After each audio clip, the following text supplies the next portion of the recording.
7 o'clock in St. Louis, you are listening to The Morning After, presented to you by Brown and Crouppen on 101 ESPN and the TMA STL YouTube channel. Tim McKernan, Doug Vaughn, Martin Kilcoyne with you, and Jackson Burkett is on the ones and twos and back from his wedding in Chicago. Papers, how are you doing?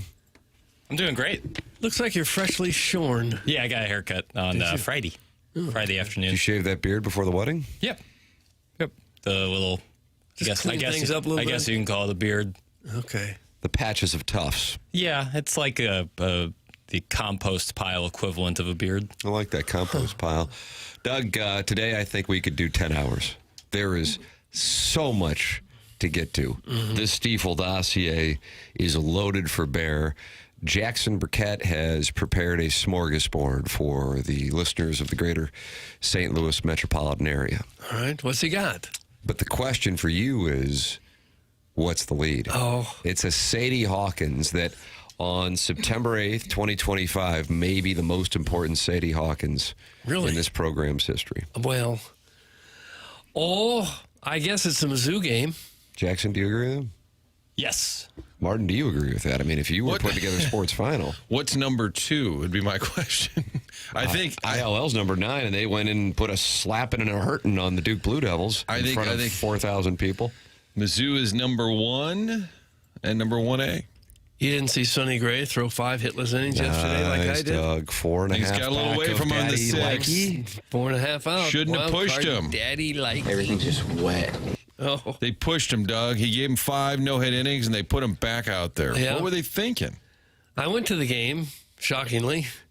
And You're it a was big good Sunday. crowd. You're a Good big crowd, Sunday yeah. guy. Biggest crowd that I've seen in a while. People are buying into this wild card. There's a little buzz in the market. No, I think they wanted the teddy bear that was given out to people when they walked in. You can say whether or not you wanted the teddy bear or not by texting in the Air Comfort Service text inbox, 314-399-9646. Now, you might say to yourself, it's the second week of September. There's no way that Jackson would update my text inbox name. Nay, because last Monday was a holiday. Jackson, because he's sporting, has offered to update your text inbox name today and only today, and then you're going to have to wait until October 1st before he's going to do it again. So get in where you fit in, fools. That was a Mac up at the high school. Is that too short? I don't know. If It's great to hear you say that again. It's been a little bit, and I'm happy to hear it. 314-399-9646. That's how you can text in. Then you can also call in Callier and Thompson phone lines, 314-974-0101. And friends have gathered in the Michelob Ultra YouTube chat at youtube.com/TMASTL to talk it over. And already, right when we started, Doug, there were 107 people waiting for us. Really? Yeah. They were waiting all weekend to talk it over. Right. And Jackson, they wanted to talk it over with you because you had to watch the Missouri game from a church. So it wasn't a church, non-religious wedding. It was like a VFW? No. Kiwanis. It was a... Lions Club? They do a lot of great work with repurposing buildings that used to be like more industrial into nice spaces for large events like weddings and otherwise. So this was kind of that. And I felt it would have been rude to watch the game during the wedding. So during the wedding started at 4:30. The Missouri-Kansas game 2:30. Yeah. So basically halftime for most of the ceremony, probably 10 minutes into the third quarter, and then for the little cocktail hour that is immediately following before dinner, I have these very, very, very small black wireless earbuds. Oh, do you? Look at you. And I put one in so I could still conversate. I didn't look out of place. I was still very engaged. But Mike Kelly was in my ear for pretty much the entire hour. Was he? Did you have any awkward moments where someone said, Jackson, I just wanted to let you know that my father's dying of cancer? Yeah, I hear you, man. I hear you. Things, oh, wow. What's that? Good for you. There were some moments where I had to kind of control myself, but I was also like hand in the pocket controlling the volume. So if someone came to talk to me, I'd turn it down a little bit. Then if someone would leave, turn it up. So that's how it actually was pretty nice. Were you rattled when Mizzou fell behind 21-6? Yes. Yeah, I think we all So you were aware that was going on? I watched the entire first quarter on television. Oh. Okay, in a cocktail lounge. My buddy's apartment. And then... Herbs. Oh, I don't know if I have a name for this guy yet. Give me a moment. The Ken doll. Not the Ken dog. It was a rough start. The lead's the Ravens-Bills. Doug, Well, that's the most recent. I fell asleep and missed the fourth quarter. Of the Missouri or no, Ravens? The Gee, Ravens. I was going to say, we got a real problem. I was resting for this show, so the hot takes would be right on point. And missed, apparently, a fantastic comeback. Yeah. Well, we'll talk about it. That's why we're going to do 10 hours today. 10 hours of the program. And it's a program that welcomes you to participate because I would imagine you have a lot of thoughts on your mind. 314-974-0101. Collier and Thompson, sponsor of the phone lines here on the program. The Colonel is going to join us on the Stiefel dossier, 9 o'clock. Dennis Gates stopped by the Colonel's tailgate.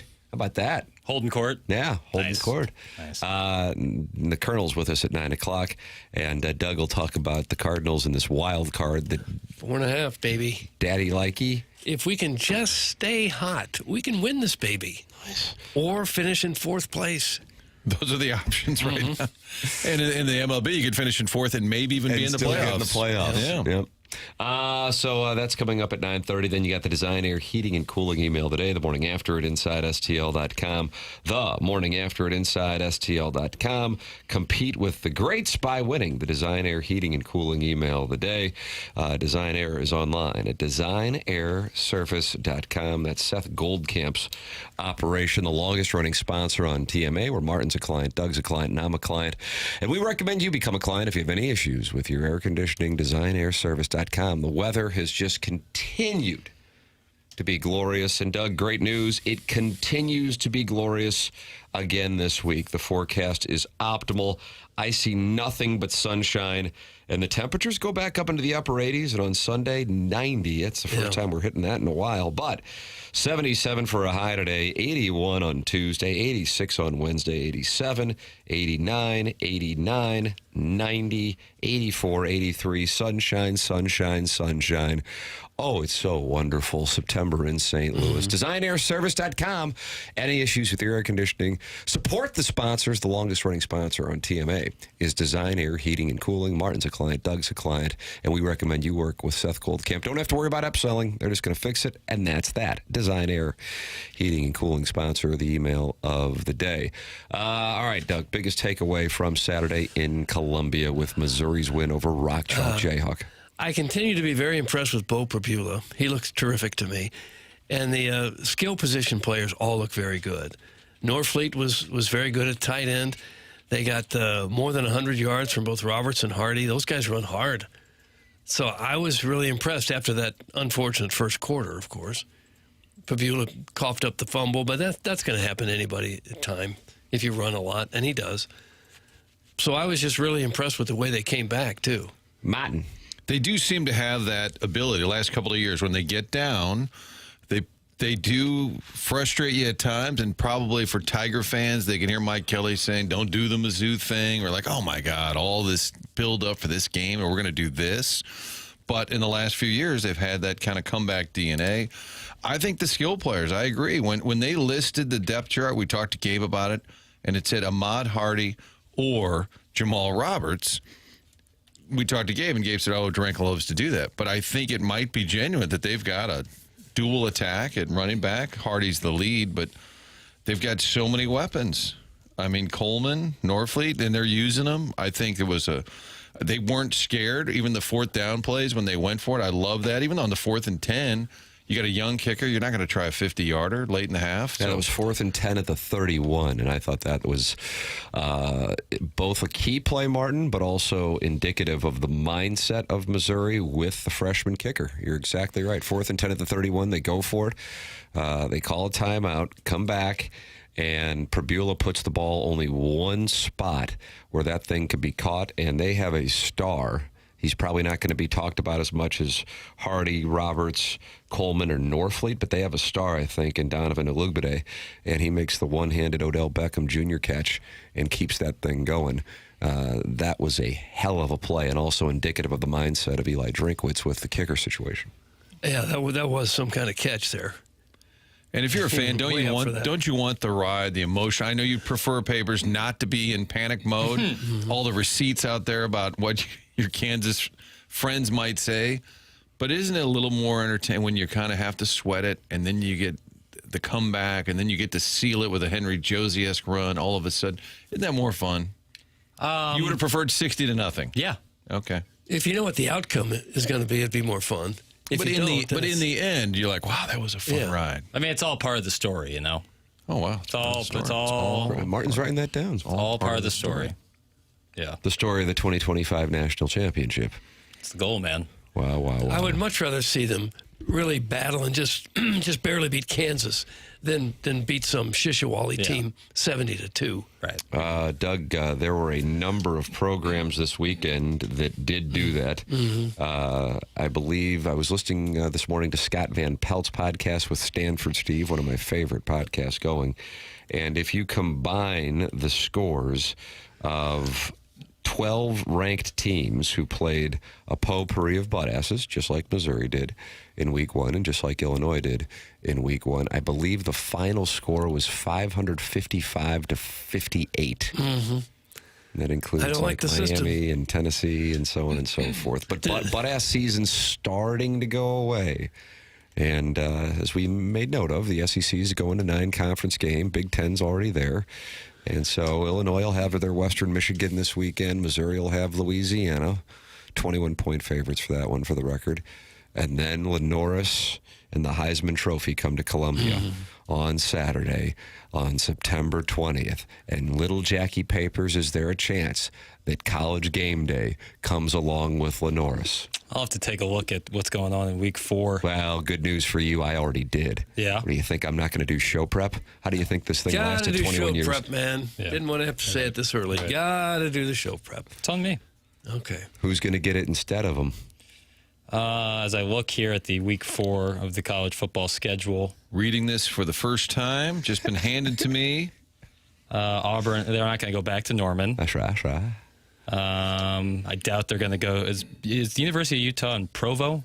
No, it's in Salt Lake City. I doubt they're going there. Provo would be BYU, That's coached right. by a Kirkwood alum. That's right. They wouldn't go to Lincoln. Maybe.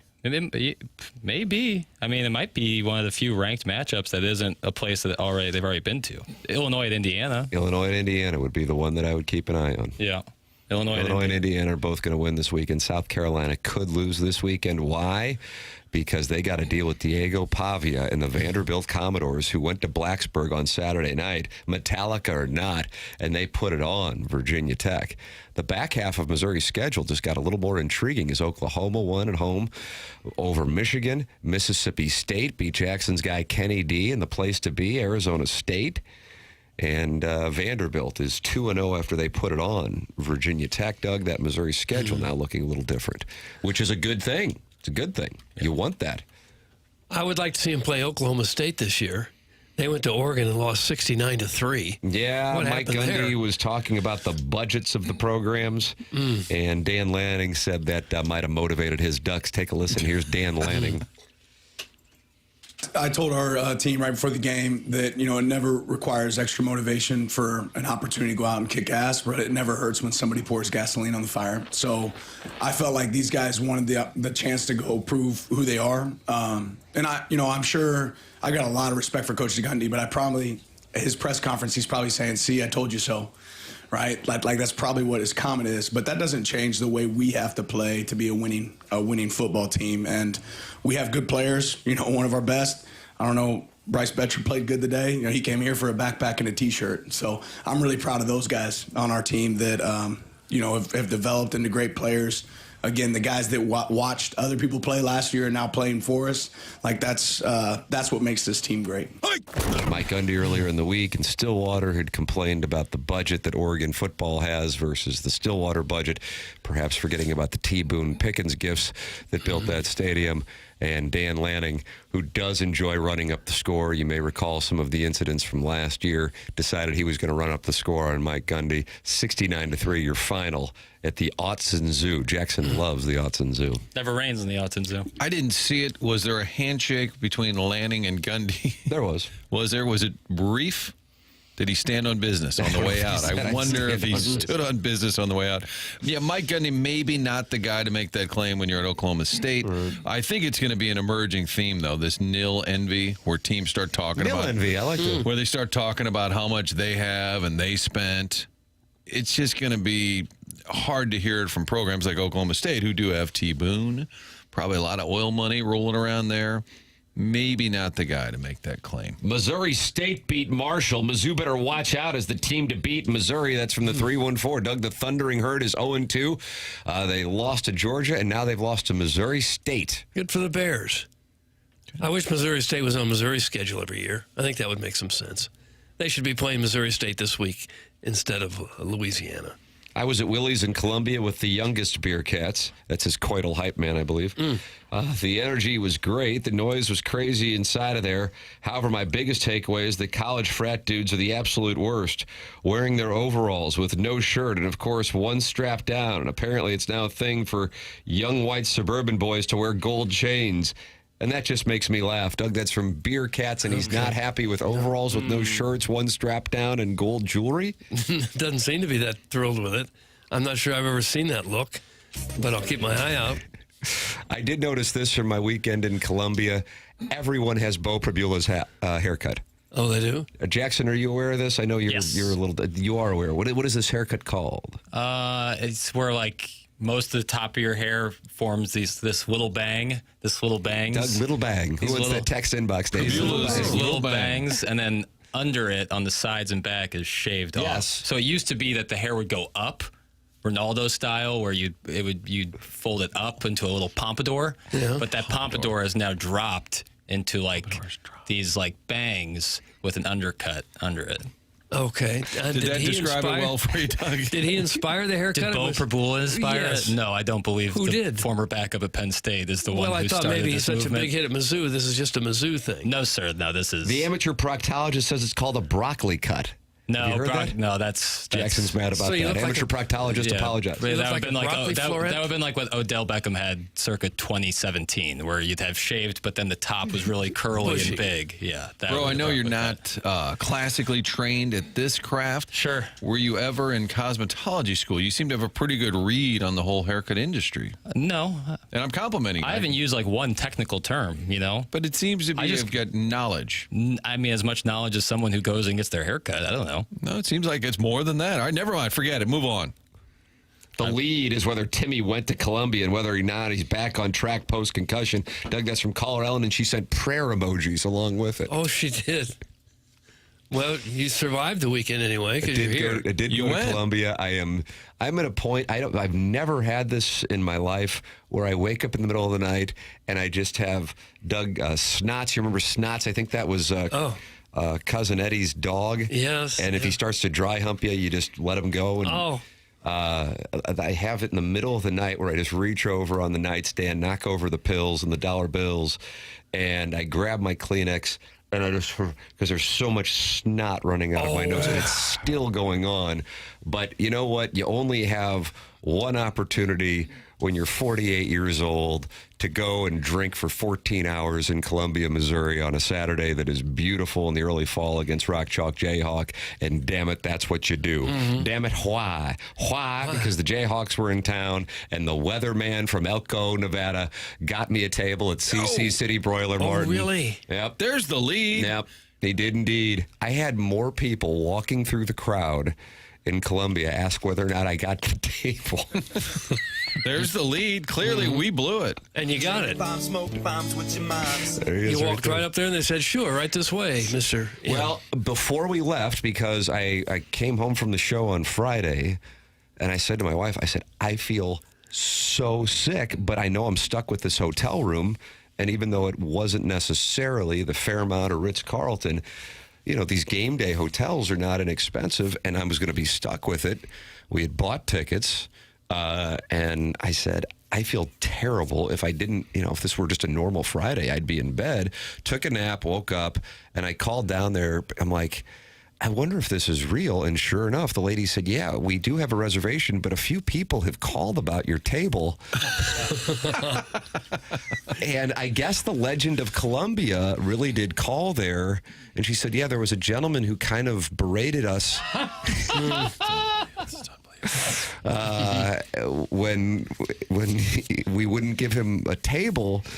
I gave him a table. I gave you a table because a former coworker put the request in, but there was a guy who called yesterday who said, well, if you're not going to take care of me, I'm going to take my business elsewhere. And I just told him that's fine. Why are you yelling? And I believe that might have been the Legend of Columbia. I don't know if he's in the Michelob Ultra YouTube chat or not, but that did happen, where he was a little feisty with the maitre d' at CC City Broiler, which was a wonderful treat on Was Friday it night. wonderful? Was a delicious treat. So the best way to get a reservation if they're booked is you berate them.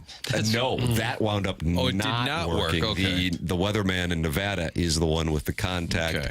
and he did get it accomplished. I really like, I'm going to take my business elsewhere. She's like, okay. Like in her mind, it was like, if this guy isn't dining here, he's dining nowhere. You know, like that's They're already that's, so booked up you can't get into the that's place. how it works, though. Like, if Well- you're not watching a game, you'll just watch another game. Like if you're not eating somewhere, you'll eat somewhere else. We do have a history of hunger strikes at Mizzou, so maybe the Legend now is going in that direction. It could be I don't know if the Legend, I don't see him in the Michelob Ultra YouTube chat right now, but he was very active in there last week. He might have gone dark ever Probably since. best to take a beat. You think he's just going to go in hiding now? Just maybe a couple days. just to Don't reset. ever doubt my boy John B., the weatherman in Nevada. You want something done, Doug, you ask him. That's from Raider Greg, and that's with 2 G's. Okay, well, he got this done for you. Yeah. Did he pick up the tab as well? As No, he he should did have? not. But it was a wonderful treat. It was a wonderful treat. Okay. Right by the aquarium. There's an aquarium. Yeah, there's an aquarium. I didn't know that. Yeah, it's CC City Broiler.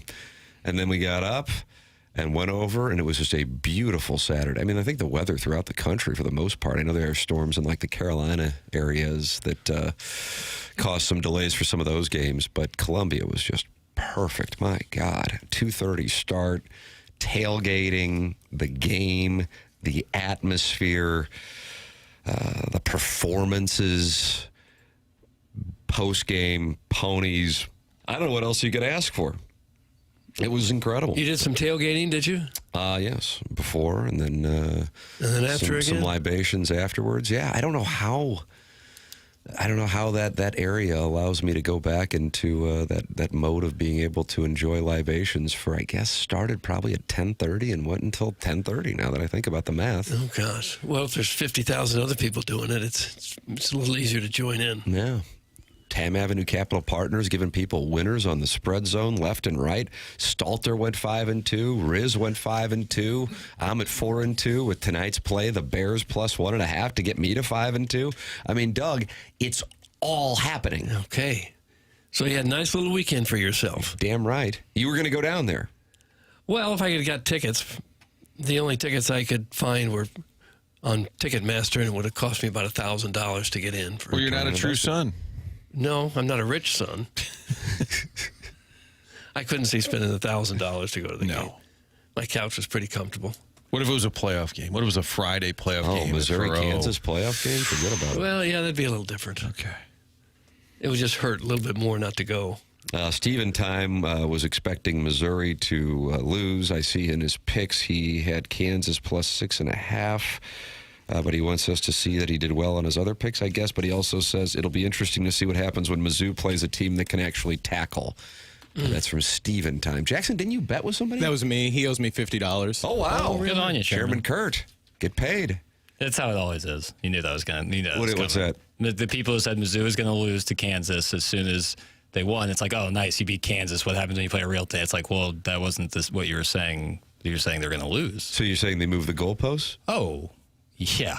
Like they goes Stark Vegas after beating Arizona State. You move those goalposts. Timely, Doug. That was timely it and was funny. timely, You're supposed to yes. laugh. Now we're talking. Oh, immediate chuckle.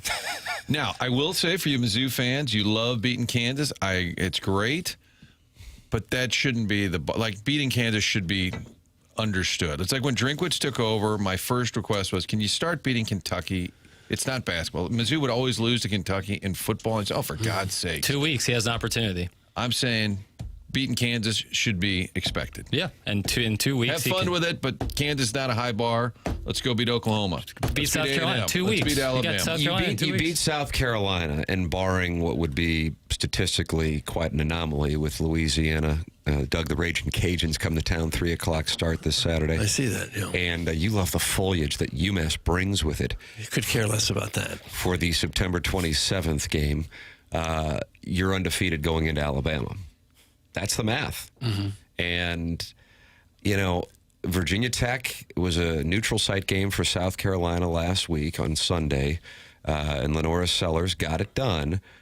Virginia Tech hosted Vanderbilt this past Saturday and got blown off the field by Vanderbilt. So I don't know what that means about Virginia Tech, South Carolina, who kind of messed around with South Carolina State. South Carolina fans are a little irritated by that game. 2 of their touchdowns came on punt returns, so the Gamecocks might not necessarily be as great as I at least thought they were going to be. I'm not sure. I don't know. Maybe they were just screwing around with a random opponent. But you have Central Arkansas, you have Kansas, you should have Louisiana, you should have UMass, and if you do beat South Carolina, a team that's highly ranked, right up there with ILL, you're 5-0 going into October 11th against Alabama. And no matter what, that's an 11 o'clock game, which of course is, I believe, choreographed by the SEC to get them an 11 o'clock start to avoid the mid-afternoon or nighttime games, which provide a more difficult atmosphere. But either way, you're going up against Alabama undefeated, and an Auburn team follows after that looks like they might be better than we had anticipated. They beat Baylor on the road the first week, and then Baylor went into SMU and beat the playoff Mustangs this past weekend. So the back end of Missouri's schedule now looks a hell of a lot different than I think it did when you looked at the schedule, because Auburn looks different, Vanderbilt looks different, Mississippi State just beat Arizona State, looks different, Oklahoma just beat Michigan, that looks different. So things might be a little, and Texas A&M will have their test at South Bend this Saturday. Auburn's now ranked 24, Mizzou 25. ILL top 10. How do you do? That was an impressive win for ILL. Great that was second half. That was a damn good win. Hot conditions, humid conditions in Durham, and Duke, the team that should have been ready for them, was not. Illinois was, and they pulled away, and that is a really good win. Duke was the darling of the public gambler this past weekend. So Kansas actually was as well, but I think Duke more so. They were getting points, and the number moved in Duke's favor. Number moved in Kansas's favor as well. And that's a great win for Illinois. And from a college football standpoint, as it gets more and more popular in the area, it's wonderful if both Missouri and Illinois continue to be in the mix throughout the course of the college football season. That's a hell of a win for ILL. And they've got Indiana coming up in 2 weeks when Missouri has South Carolina. And then following that, when Missouri will deal with Doug's foliage, they'll be taking on USC. Leaves. So they will have an opportunity truly to be undefeated going into October, just like I think Missouri will. Well, as good as we feel about the Missouri win, we do have to remember that they were losing with about 4.5 minutes left in the fourth quarter. So that game could easily have gone the other way. I'm not sure Missouri has proven themselves yet to be a serious threat to do a lot of damage in the SEC. Maybe they'll get there. But that game could easily have gone the other way, and then we'd be going, oh, Lord, this season is toast. I came away from it with a one particular opinion that I was not expecting to have leaving Furrow Field on Saturday. But you're going to have to wait through the commercial break. Sick tease. I can't. Can you just tell me in the break? I can't. I went to teasing camp over the weekend. That's where I really was. We'll have that for you coming up. The program's called TMA. It's presented by Brown & Crouppen on 101 ESPN.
minus puts it in perspective, doesn't it?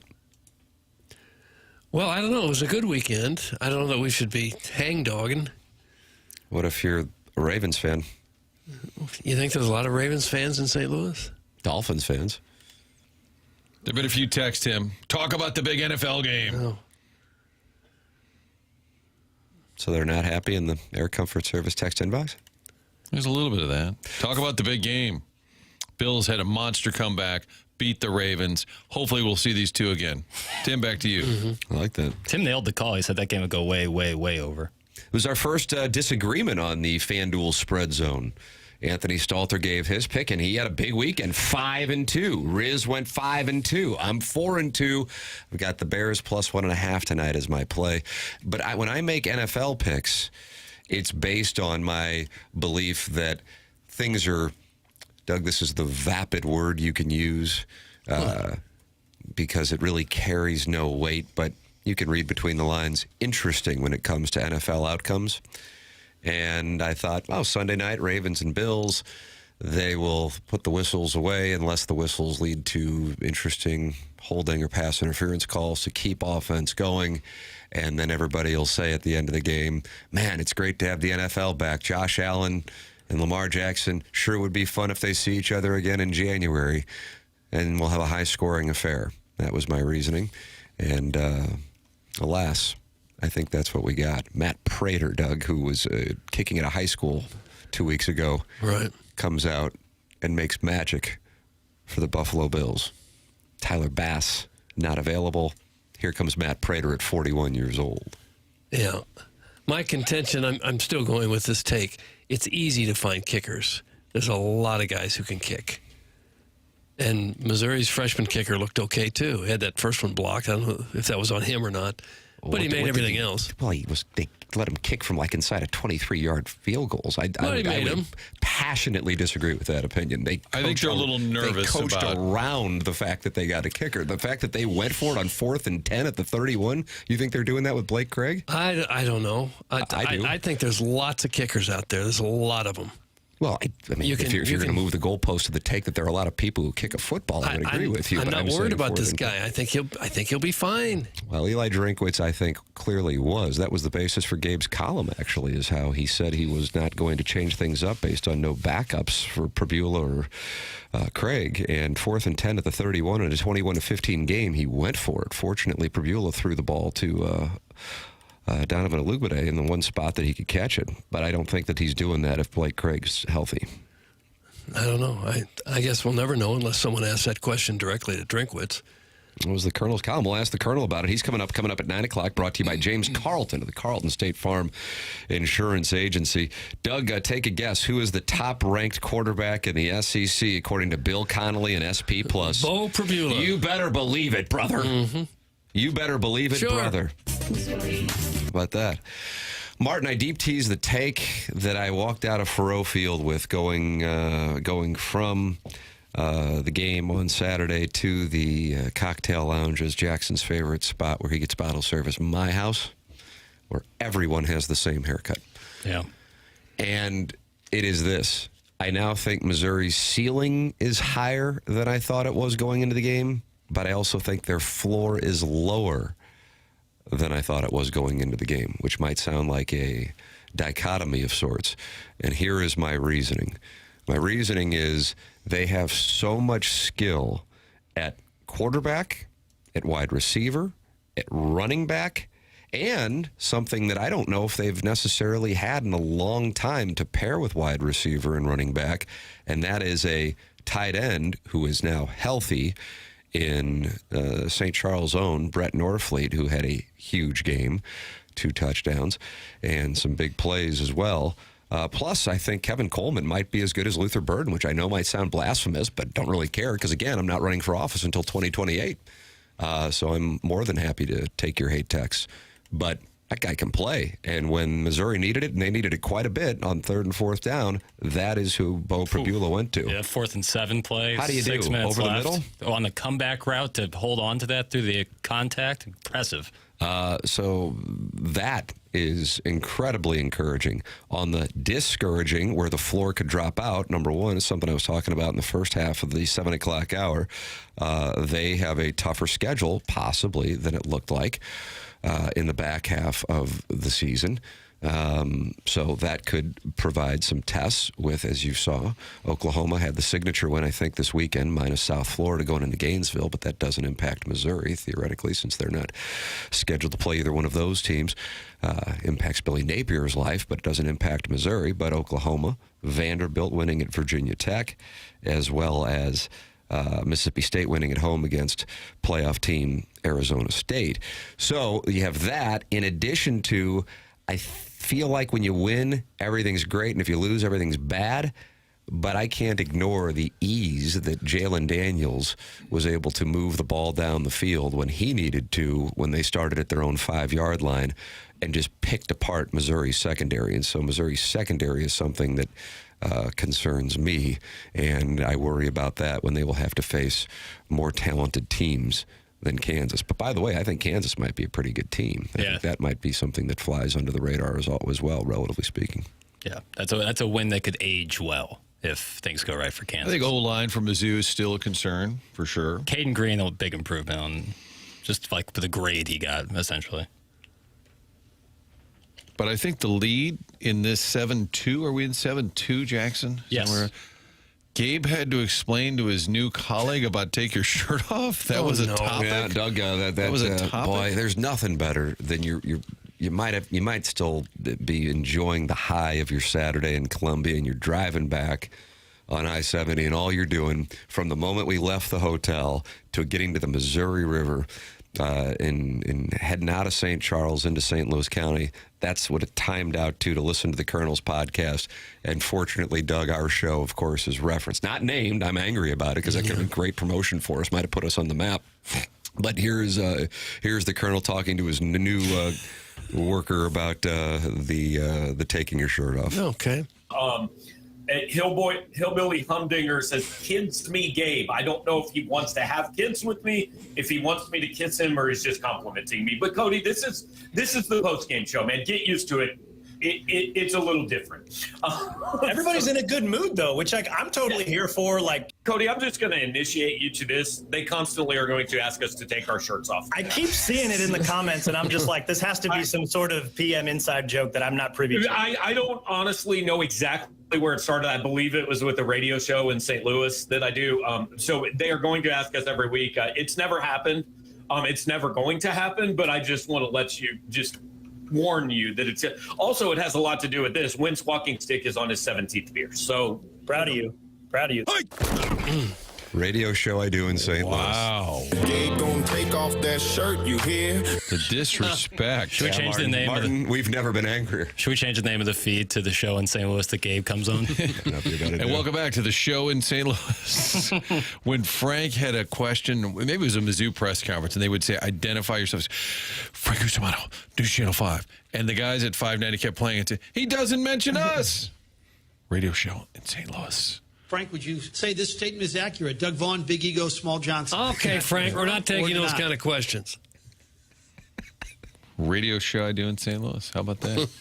Now, when people see Gabe at Faurot Field, please yell, hey, Gabe, how's that radio show in St. Louis? Tim, to your point on the secondary, sorry to get off the wow. Martin, it's all business. Couldn't be sorry. All business. Well, when I watch college football, whenever I watch college football, I notice that most secondaries are bad.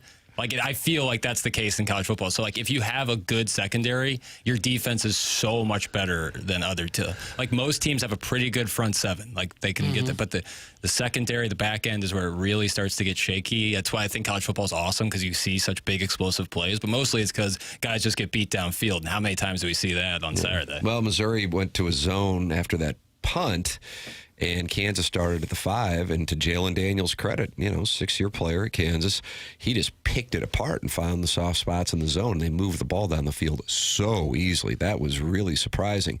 I wonder if one of the reasons why he had so much time to throw, which also stood out to me watching the game, and I've gone back and rewatched it because I was there and I wanted to be able to see the camera angles and also what our listeners experienced who weren't there, because I know that colors how you view it based on what you see on television, is because Missouri was in a mode where they didn't want to let Daniels run and beat them. And so therefore the pass rush may have, and I don't know this, but may have been more in a let's contain Daniels and not get beat up field like what happened when they faced Jaden, different player, Heisman Trophy winner, Daniels 2 years earlier in Columbia against the LSU quarterback. I don't know, but they didn't seem like they had too much pressure on him. I do feel like every fan base of a college football team, their most hated player is usually a cornerback. It's almost always a guy who gets burned. It's like the over the years. Most thankless position in football. Yeah, but I feel like that's the one that just sticks out. Yeah. I think in general, if you have a really skilled athlete of that size and speed, you're probably going to want to have the ball in his hand. So the offensive receivers are probably a little bit better players than the corners and safeties. Yeah, agreed. Drink said in his press conference that he was not happy with them not being aggressive on that 95-yard touchdown drive. Dam said they play too much zone. That's from John Gruden's burner. Okay. Dam said they play too much zone. Well, that pretty much breaks it down right there. Well, I got the daggum war drum. You got the war drum, Martin. It is a dadgum. The line to get into my house at 12:30 was over a block long. Absolute insanity. My daughter's roommates, 2 hours in that line. It took us about 15 minutes to get into Willie's. That's from Beer Cats, not his coital hype man, Little Beer Cats. And I wonder what it was costing to get into my house. I was in my house on Saturday night for about 20 minutes, and I got out of there kind of like I got out of the touch tunnel at the Magic House, maybe circa 87. And I said to my wife and some of the people we were with, that was 20 minutes that might be the worst of my life. Oh, why? Have you seen the Travis Scott Astroworld trampling documentary? Doggone, I missed it. On Netflix. I knew there Papers, was have you seen something- it? I'm well aware of the story. There was a moment there, and I'm with my wife and with some friends and other lasses, and you couldn't move, and the crowd's weight is just kind of moving you along. And I know I'm a big guy. I'm a meat and potato, kind of a farm boy. Yeah, you blue-collar stand guy. out in the crowd, Thank for you. sure. But With surprisingly, jockeys. oh, no. I'm sorry. Wow. 746 for HR. Yeah, that's an HR. 46. Okay. But you're just getting you can't move. Yeah. And my wife said she had to use it. She was adamant. She's like, I gotta go restroom, use a little wizard's room. And she comes back. She goes, there's 2 inches of just sewage on the floor. Oh, yeah. And it's just like nobody thinks anything of it. Now, I like that, but I don't kink shame. Sewage. That's me. I've been swimming in raw sewage. I love it. I love it. But yeah, what stood out was she goes, everybody just kind of was like, yeah, this is the deal. They go on the floor? Oh, it's... I don't know. I wasn't in there. I find myself a shrub. It is a social experiment inside there, man. So the sewage is standard? Oh, yeah. The thing is, like, as They're known for I wouldn't say they, like them in particular, any college bar, certainly any college bar in Columbia was going to suffer that. The bathrooms are the first to go. But But by college bar standards, that's an upscale place. More so than most of the others. Yeah. Jackson's got a take. What that He's mean? holding back a take. That's a great I mean, read, Martin. they like it's dressed up nicer, but it's all a college bar. Like, it's the same. I think. But like to Tim's point, the longer you stay there and you're moving through that mass of humanity, some guy in an aforementioned Beau Pribula haircut and gold chain will get offended that you bumped into them, despite everyone bumping into each other every 2 seconds, and then they'll look at you and say something slick and maybe punch you in the back of the head. Bro. One of the people I was with, Guy, said we couldn't move, and he said there was a girl who was poking him with a straw in his back to try to, which she said is a standard move apparently. Oh, really? To get you to move. Yes, because you're not going to necessarily turn around and go, if it's a guy, it might be a different situation. But it's some sorority girl, and she's jabbing the gentleman with a straw. Can you just imagine the money they make on a night like that? I actually was thinking what the top line looked like. Yeah. In between 11 a.m. and whenever the bar shut. When did the bar shut down? What's the liquor license? And I'm sure if you can ever get up to order a drink, it's probably cost 2 or 3 times what it does anywhere else. Yeah. Y'all are beyond soft. It's from Jay Killa, Jackson. Huh. Y'all are beyond soft. I'm soft. Yeah. That's a fact. In other words, you beat Kansas, you're in Como, live with the sewage. Embrace the sewage. I lived in the sewage. I embraced the sewage for the years I was in school there. Where was your favorite sewage location? I was always a Big 12 guy. Big 12 sewage there? Big 12 Thursday nights. They didn't really have stalls in their bathroom. It was just urinous. It was just urinals everywhere. Would it make sense to wear waders in there? On some nights, yeah.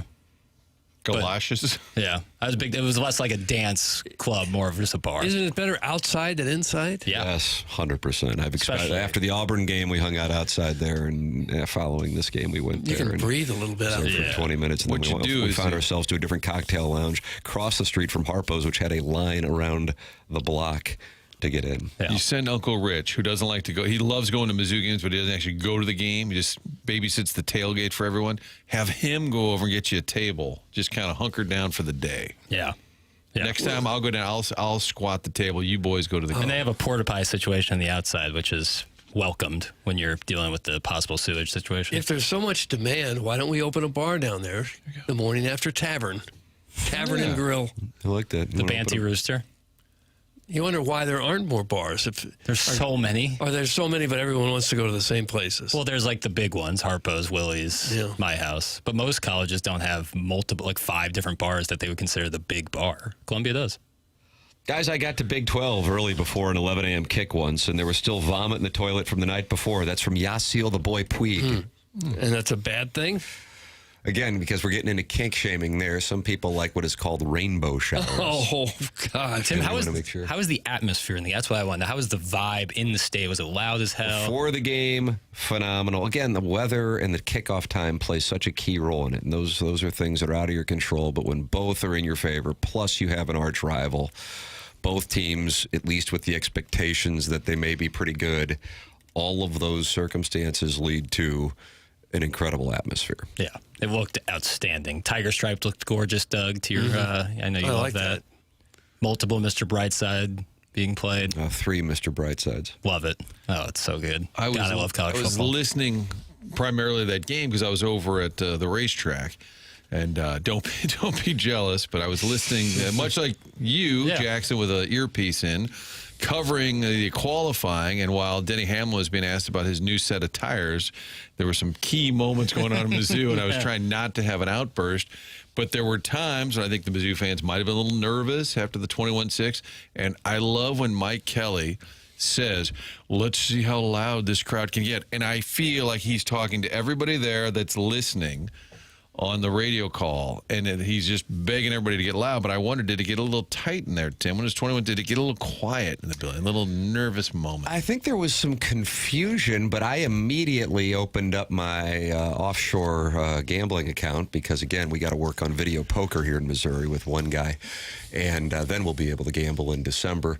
And I saw that Missouri was plus 6.5. The Tam Avenue Capital Partners said, we're going to jump on that real quick. We're going to jump on that real quick. Because it was a little bit fluky. But those things happen. For sure. You know, the reason why Missouri beat Oklahoma was the same reason why Kansas went up 14-6. You know, a fumble and Doug, you call it a scoop and score? I do. That's scoop exactly and score. What I call it, yeah. But Kansas ran a total of 4 plays in the second quarter. And they didn't run many more in the third quarter. So statistically, they have the team stats up on the scoreboard throughout the game. And I don't know, for those of you who are watching at home, you saw it. And Missouri was dominating statistically, but they weren't dominating on the scores. You can dominate statistically all day. You lose the game, you got a problem on your hands. And you go, why was that the case? And it's because Kansas made some big plays. Jalen Daniels' throw downfield, I think that was a third down pass that led to the 14-6 lead, was a thing of beauty. And then in addition to it, they were able to move down the field with ease in a key drive in the fourth quarter, as Doug made reference to. They were leading late. The story of the game overall, if I'm a Kansas fan, this is what tortures me. I have some Kansas buddies. I'm in these group texts, and they're tortured by a dropped pass. I think it was on third down. Oh, yeah, that was the game. That was the game. Mm-hmm. But to me, if you're looking for like something that was a play throughout the course, because again, Missouri's clear from my standpoint. I guess Doug, you respectfully disagree, but that is that Drinkwitz is uncomfortable with the kicker situation. So that means Missouri is going for it left and right on third and fourth downs. Obviously, you're going for it on third down, but fourth downs, and they were able to convert. And the fact that Pribula A is able to convert shows calm. B, his location of his passes and his accuracy, and I think that's an upgrade over Brady Cook. It's not a shot at Brady Cook so much as it's clear at this moment, 2 games in, upgrade. And then finally, that you have 2 guys that he is, well, 3, I think, actually, with the freshman, Alugbade, number 1, but Coleman and Norfleet, that they're comfortable and they are able to convert those. If I'm Kansas, that would crush me. I think how Missouri looks at the South Carolina game, I'm sure Kansas fans are going, God, if we could have just stopped one of those fourth downs. But Missouri was able to convert.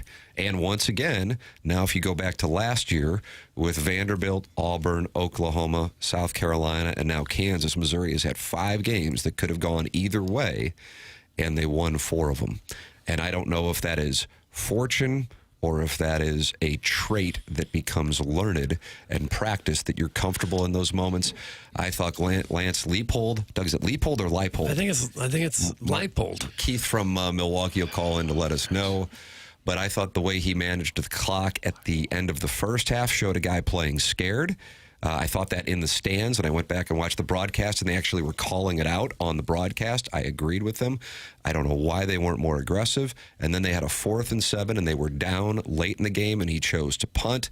I thought that showed a guy. That was after the drop pass. Yes. Yeah. I thought you cannot do that. Is your defense going to stop Hardy and Roberts and Pribula and Coleman and Norfleet?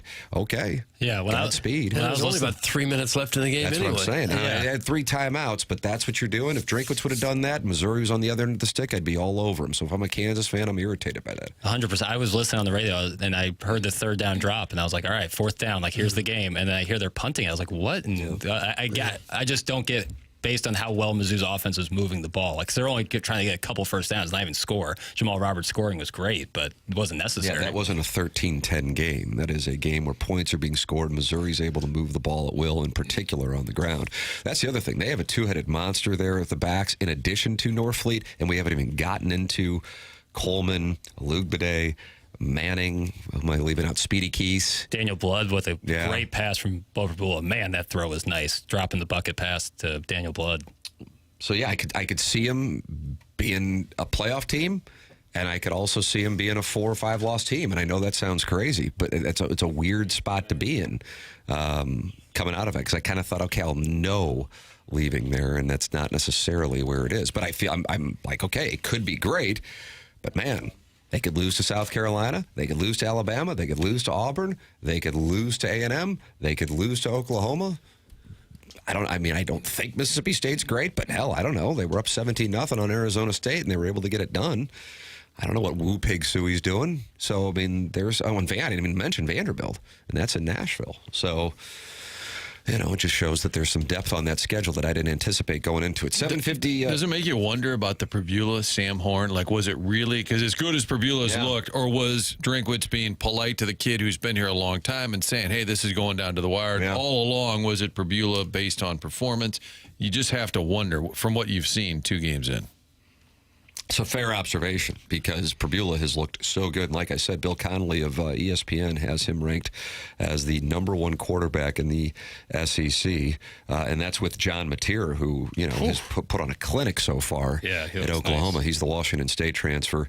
And then Talon Green at Arkansas is 3. Diego Pavia is 4. I mean, those are some names that people know, with Aguilar at Tennessee 5, Garrett Nussmeier at LSU 6, and Arch Manning at 7, Gunnar Stockton at 8. I mean, that gives you an idea. These are some names that college football fans, obviously Arch Manning, but college football fans know. By the way, Arch Manning had 4 touchdowns in 5 minutes for Texas's Grapefruit League game against San Jose State. 7:57 in St. Louis. The program is called TMA. Gabe DeArmond's coming up at 9 o'clock. Brad Thompson, 9:30. That's the Stiefel Dossier. This is 101 ESPN.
This is Jackson with a Sports Center update driven by Johnny Londoff Chevrolet and Johnny Londoff Autoplex. Cardinals defeat the Giants yesterday. Back in action this evening as they head out to Seattle to take on the Mariners. It's going to be an 8:40 p.m. first pitch. Miles Michaelis on the mound for the Redbirds. That was another Sports Center update driven by Johnny Londoff Chevrolet and Johnny Londoff Autoplex. See them at londoff.com. Chevy, together we drive. Are you kidding me?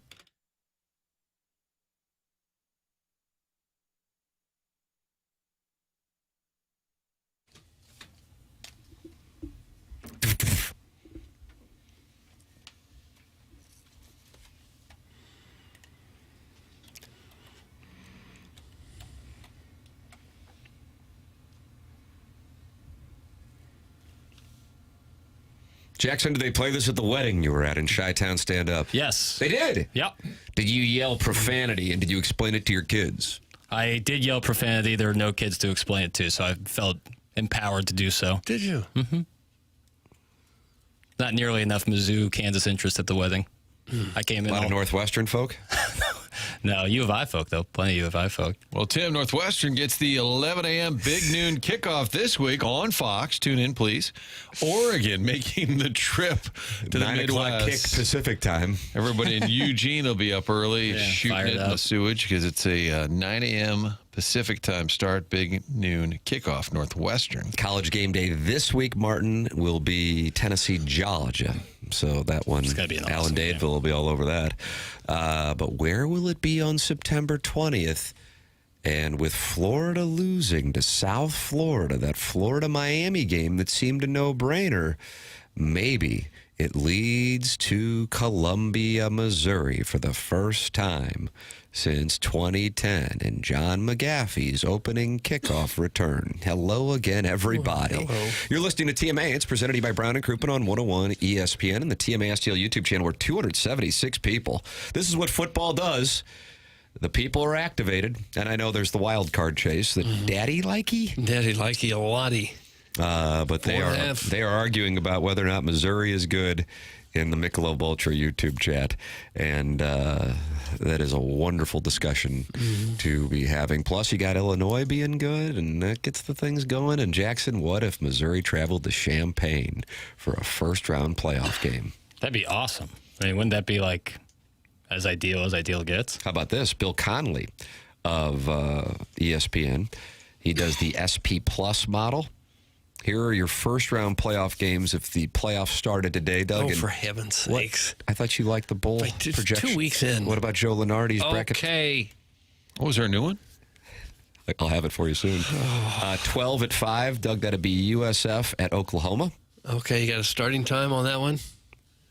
That would be It'd stupid. be stupid. It's too far away. Right. Okay. 6 versus 11, that's Arizona traveling to Washington. Washington. That'd be a okay. fun Pac-12 matchup. Good I don't know times. where they all play now, though. I think one's in the Big 12 and one's in the Big 10. Then your 7-10 matchup, USC will travel to Illinois, parentheses again. And your 8-9 matchup, Missouri hosts Utah. Okay. And the winner of that one gets Oregon. So Missouri would head to the Autzen Zoo, Jackson, or some random bowl game. No, I want it at Oregon. You want it at Oregon? So Bill Connolly's got right now. You want that smoke? Yeah. Yeah. You want that smoke? If Mizzou's in the They do college football, shout there. Missouri does Mr. Brightside. Yeah. They do shout at the Autzen Zoo. yeah, it does get really loud there, despite it not being one of the bigger stadiums in college football. They've always said it's one of the best atmospheres. Yeah, I'd love that. Just get Mizzou in the college football playoff. I don't care where they play, who they play.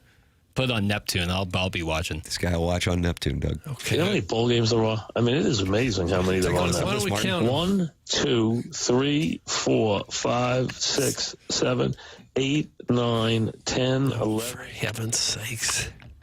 That Brian Barnhart, voice of the Illini, told me the Oregon setting, he said, was second only to the Rose Bowl as far as Oh, is that right? game Jackson settings. loves the sunset. Numero uno for me. You mentioned- 19, 20, Okay. 21, 22, 23, 24, 25. You said this guy's got Washington in the playoffs. They're currently not ranked at all. They beat 2 nobody teams. What's he gauging that on? You'll have to look at SP Plus. Okay. 31, 32, 33, 34, 35, 36, 37, 38. Now I want to look it up. Are there really that? You got me. You got me. 41 or 2 or something like that. 41. If you count the 41. championship game, 42. You count the championship. That's a lot of games. That really is. Really is. Yeah. That is a lot of games. A lot of games. Yeah. The first one, what do you think the first bowl game is this year? Oh, God. Yeah. Do we have a hint? It's the Cricket Celebration Bowl. Where is that taking place, Madden? That is at Mercedes-Benz Stadium in Atlanta. Wow. Saturday, December 14th. Is that Cricket Wireless? I guess. Are they headquartered in Atlanta, probably? You might remember the Scooters Coffee Frisco Bowl. That'll be in Frisco, Texas. New York, I believe, I don't know if NY stands for anything else, is in the Michelob YouTube chat, and Michelob Ultra YouTube chat, and he says, Illini fan hyped they beat a lousy Duke team in Western Illinois. And then Run TMC 50 says, the great Mark Schleybaugh has Mizzou versus Baylor in the Liberty Bowl. So the Illinois and Missouri fans are going back and forth. In the Michelob Ultra YouTube chat, where 285 friends have gathered this morning. Gabe DeArmond coming up at 9 o'clock. Brad Thompson at 9:30 on your Stiefel dossier. As Doug, the Cardinals are coming. Tra-la, tra-la. That'd be early. Is he in Seattle? That'd be an early call for old Brad. No, it will be early. Up early in the morning, dressed in black. I think the biggest story in baseball over the weekend was do they call it the Phillies Karen? Oh, yeah. Yeah, I saw that. She took the ball from the gentleman. I don't know why they were in Miami watching this stuff, but I guess if they're going to be fans at a Miami Marlins game, they're going to be from a different team, and that was the case. This was in Miami, and Doug, this is what the father said after the Phillies Karen came over, took the ball that he gave to his son. Mm-hmm. He did an interview. Take a listen. We were out in the home run seats trying to snag a ball for his birthday week, and as soon as it cracked off the bat, it was starting to head our way a little bit. So I walked to my right, and I thought, oh crap, it's coming. And I walked down a couple seats, and it fell and kind of bobbled between the two armrests. And I picked it up, and as I was pulling away, two other hands came, and I mean, I didn't really care at that point. I just walked away and held the ball up high and put it in Lincoln's glove, and was hoping he'd be on the Megatron TV or whatever, and then she showed up. So you walked back over to your seat. You gave the ball to Lincoln. She came over a couple minutes later. What was she saying to you? No, it was like 10 seconds or 15 seconds later. She was quick. Sure. She definitely scurried on over. What did she say? I didn't even see her walk up. And as she reached for my arm, she just yelled in my ear, "That's my ball!" Like super loud. I jumped out of my skin. And I was like, why are you here? Go away. And then she's like, "That's my ball. You stole it out of those are from our seats." And I said, there was nobody in that seat. She said, "That's from where we were sitting." And she just went on and on. I don't even remember what she said. It was, a lot of eyes on us by that time. And the ball was already in his glove, and she just wouldn't stop. She eventually got the ball from the boy, walked back. I don't know if anybody has seen the video of what went on afterwards. Yeah, I saw it. Where she then was getting some crap from some of the fans who were around her at the Marlins game, and then she stood up and flipped everyone off. Mm-hmm. Nice little way to end it. Tie a little bow around it. Now, the boy, because the Phillies were aware that this had taken place, it was hit by Harrison Bader, friend of the program, and after the game, Lincoln, the son, the gentleman was talking about, got to go down and meet Bader, and Bader gave him an autographed bat after it was all said and done. What do you do if you're the dad, though?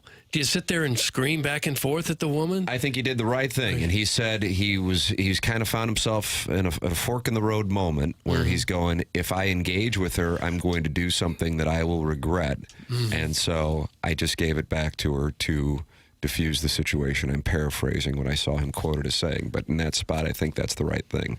You don't want to get in a spot where you start screaming because he has all the equity in the world right now. She looks like the jackass. Yeah.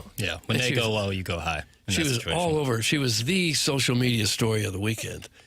And apparently they say she's been fired from her job as a school administrator. I don't know how you verify that, if we knew that right away or not. But I don't believe that's accurate. Yeah. For the record. Yeah, I kind of questioned it too when I saw it. But it is amazing how the smallest little incident you think might not be nothing becomes what everyone in the country is talking about. You have to be careful wherever you go. Just be a good person. That was an example of her not being a good person. You know? Yeah. But the dad is smart because you get caught on the reaction. It's like Lamar Jackson last night, shoved the Buffalo fan. But the Buffalo fans touching him. You should get shoved. Touching an NFL player the way out of a stadium. And Lamar's like, hey, man, I made a mistake. And no, it's not a big deal. But that's the kind of thing that blows up because you react. But how could you not? So the dad, I think that was smart. Otherwise, you go viral. Oh, jerk Philly fan.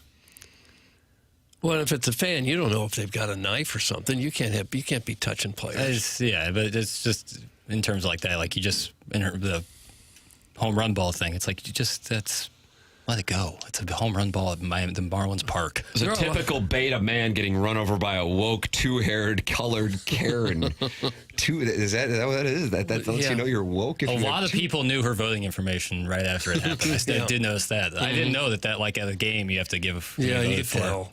Right, of course. That's a Doug Dox, just by a look. Yeah, no, of course. It's best to judge books by their cover. People do get completely crazy sometimes chasing those balls. And if you run over a kid, even if it's accidentally or something, you're going to pay a severe price for that because there's a camera on everything we do now. Right, again, it's just like always, if you're being a good person, you won't have to worry. But when you act like a jackass sometimes, you're going to get exposed. Yeah. I think you're allowed that initial burst of emotion, but then you got to let it go right after that. Yes. You got to come to your senses at some point and say, okay, that's a kid. You should come to your senses when the kid removes the ball from his glove to give it to you, the grown-up. Well, she should never have walked over there. Right.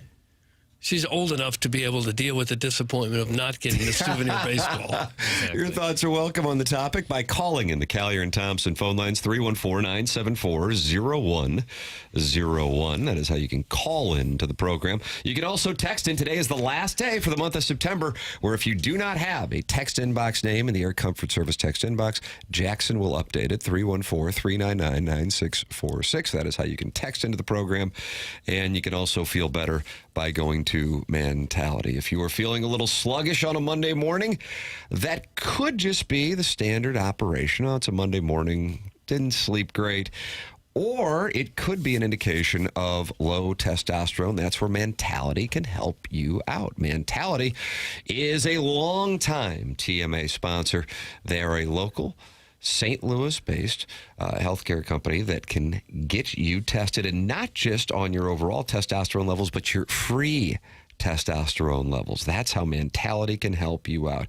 If you're working out and you're not necessarily seeing muscle build like it used to, if you're eating well but you're noticing you're putting on belly fat, if you're sluggish, if your libido is down, these are symptoms of low testosterone. This is where Mentality can help you out. Stop being tired of being tired. Get back to being the guy you used to be. Visit mentalityhealth.com to learn more. I've been tested there. Super easy, in and out within 20 minutes. It's Mentality online at mentalityhealth.com. Tim McKernan, Doug Vaughn, Martin Kilcoyne with you on the program. Little Jackie Papers on the ones and twos. Email in for our Design Air Heating and Cooling email today, the morning after at InsideSTL.com. Design Air, sponsor the email today. Gabe DeArmond, 9 o'clock. Brad Thompson, 9:30. This is TMA 101 ESPN.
Well, those temperatures dropped just a little bit over the last week, and how many of you out there were tempted to maybe turn that AC off? You open up a little windows, and then maybe your wife, your girlfriend, somebody goes, hey, put that heat on. It's cold in here. Did it sound right? Did it fire up right? Look, that's why you need Classic Air Care. Make sure that if you haven't had your furnace or something checked out to get ready for the fall and into the winter, make sure you set up an appointment with Classic Air Care. They can come in, they can make sure the rest of the summer is set in case the heat turns again, but they can also make sure that the unit is maintained properly for the winter. Maintaining the unit's going to extend the life of that air conditioner and that furnace that you have in the house, and that is going to save you from thousands of dollars of big-time repair, including, hopefully not, a full replacement of the unit. But if you need it, they've got you covered there, too. The bottom line is they're helping to make sure that your house is comfortable, and that's what Classic Air Care wants to do. They've got a 4.8 Google rating. You know their service is excellent. You can read the reviews right at the top of their website at classicaircare.com. But get them in, get on the schedule now, make sure you're set for the weather change, and make sure that that house is as comfortable as you can make it. It's Classic Air Care. They've been making people comfortable since 1926.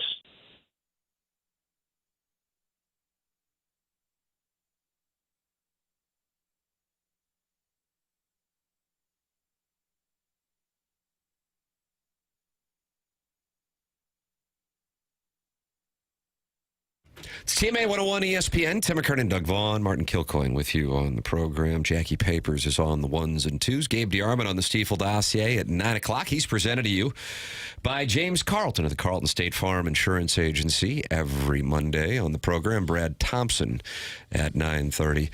Design, Air, Heating, Cooling email of the day coming your way at 10:45. And right now it is Monday, and we are in Doug's segment 8. On the Stiefel dossier. Segment 8-2, Chris Kerber, a regular guest here on 101 ESPN at 8-2 on the Stiefel dossier. He joins us on the Callier and Thompson phone lines. Morning, Kerbs. Doug, morning, Kerbs. I don't think he's there. Jackson, morning. I got you. There he is. There he is.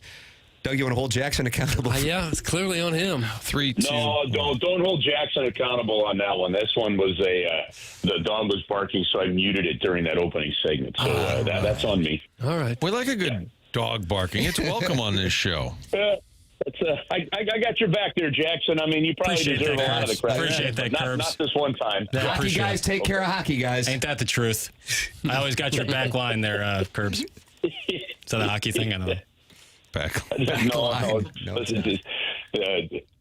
Just know your role, Jackson. That was good. Kerbs, who takes care of the dog? Is the dog in the puppy Barkley? Does it live at the offices of the Blues? The dog?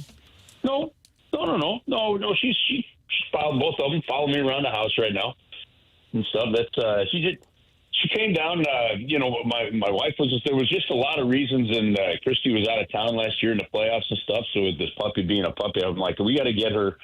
Really, I wanted to get. I like having our dogs used to people. I was on a walk the other day, and I saw a sign. Here in the neighborhood, and the hot spot of Manchester, where you're really worried about a lot, right? Mm-hmm. And and somebody had a "Beware of Dog" sign, and I'm sitting there thinking, well, how about just have a dog that you don't have to beware of? Well, that's a good idea.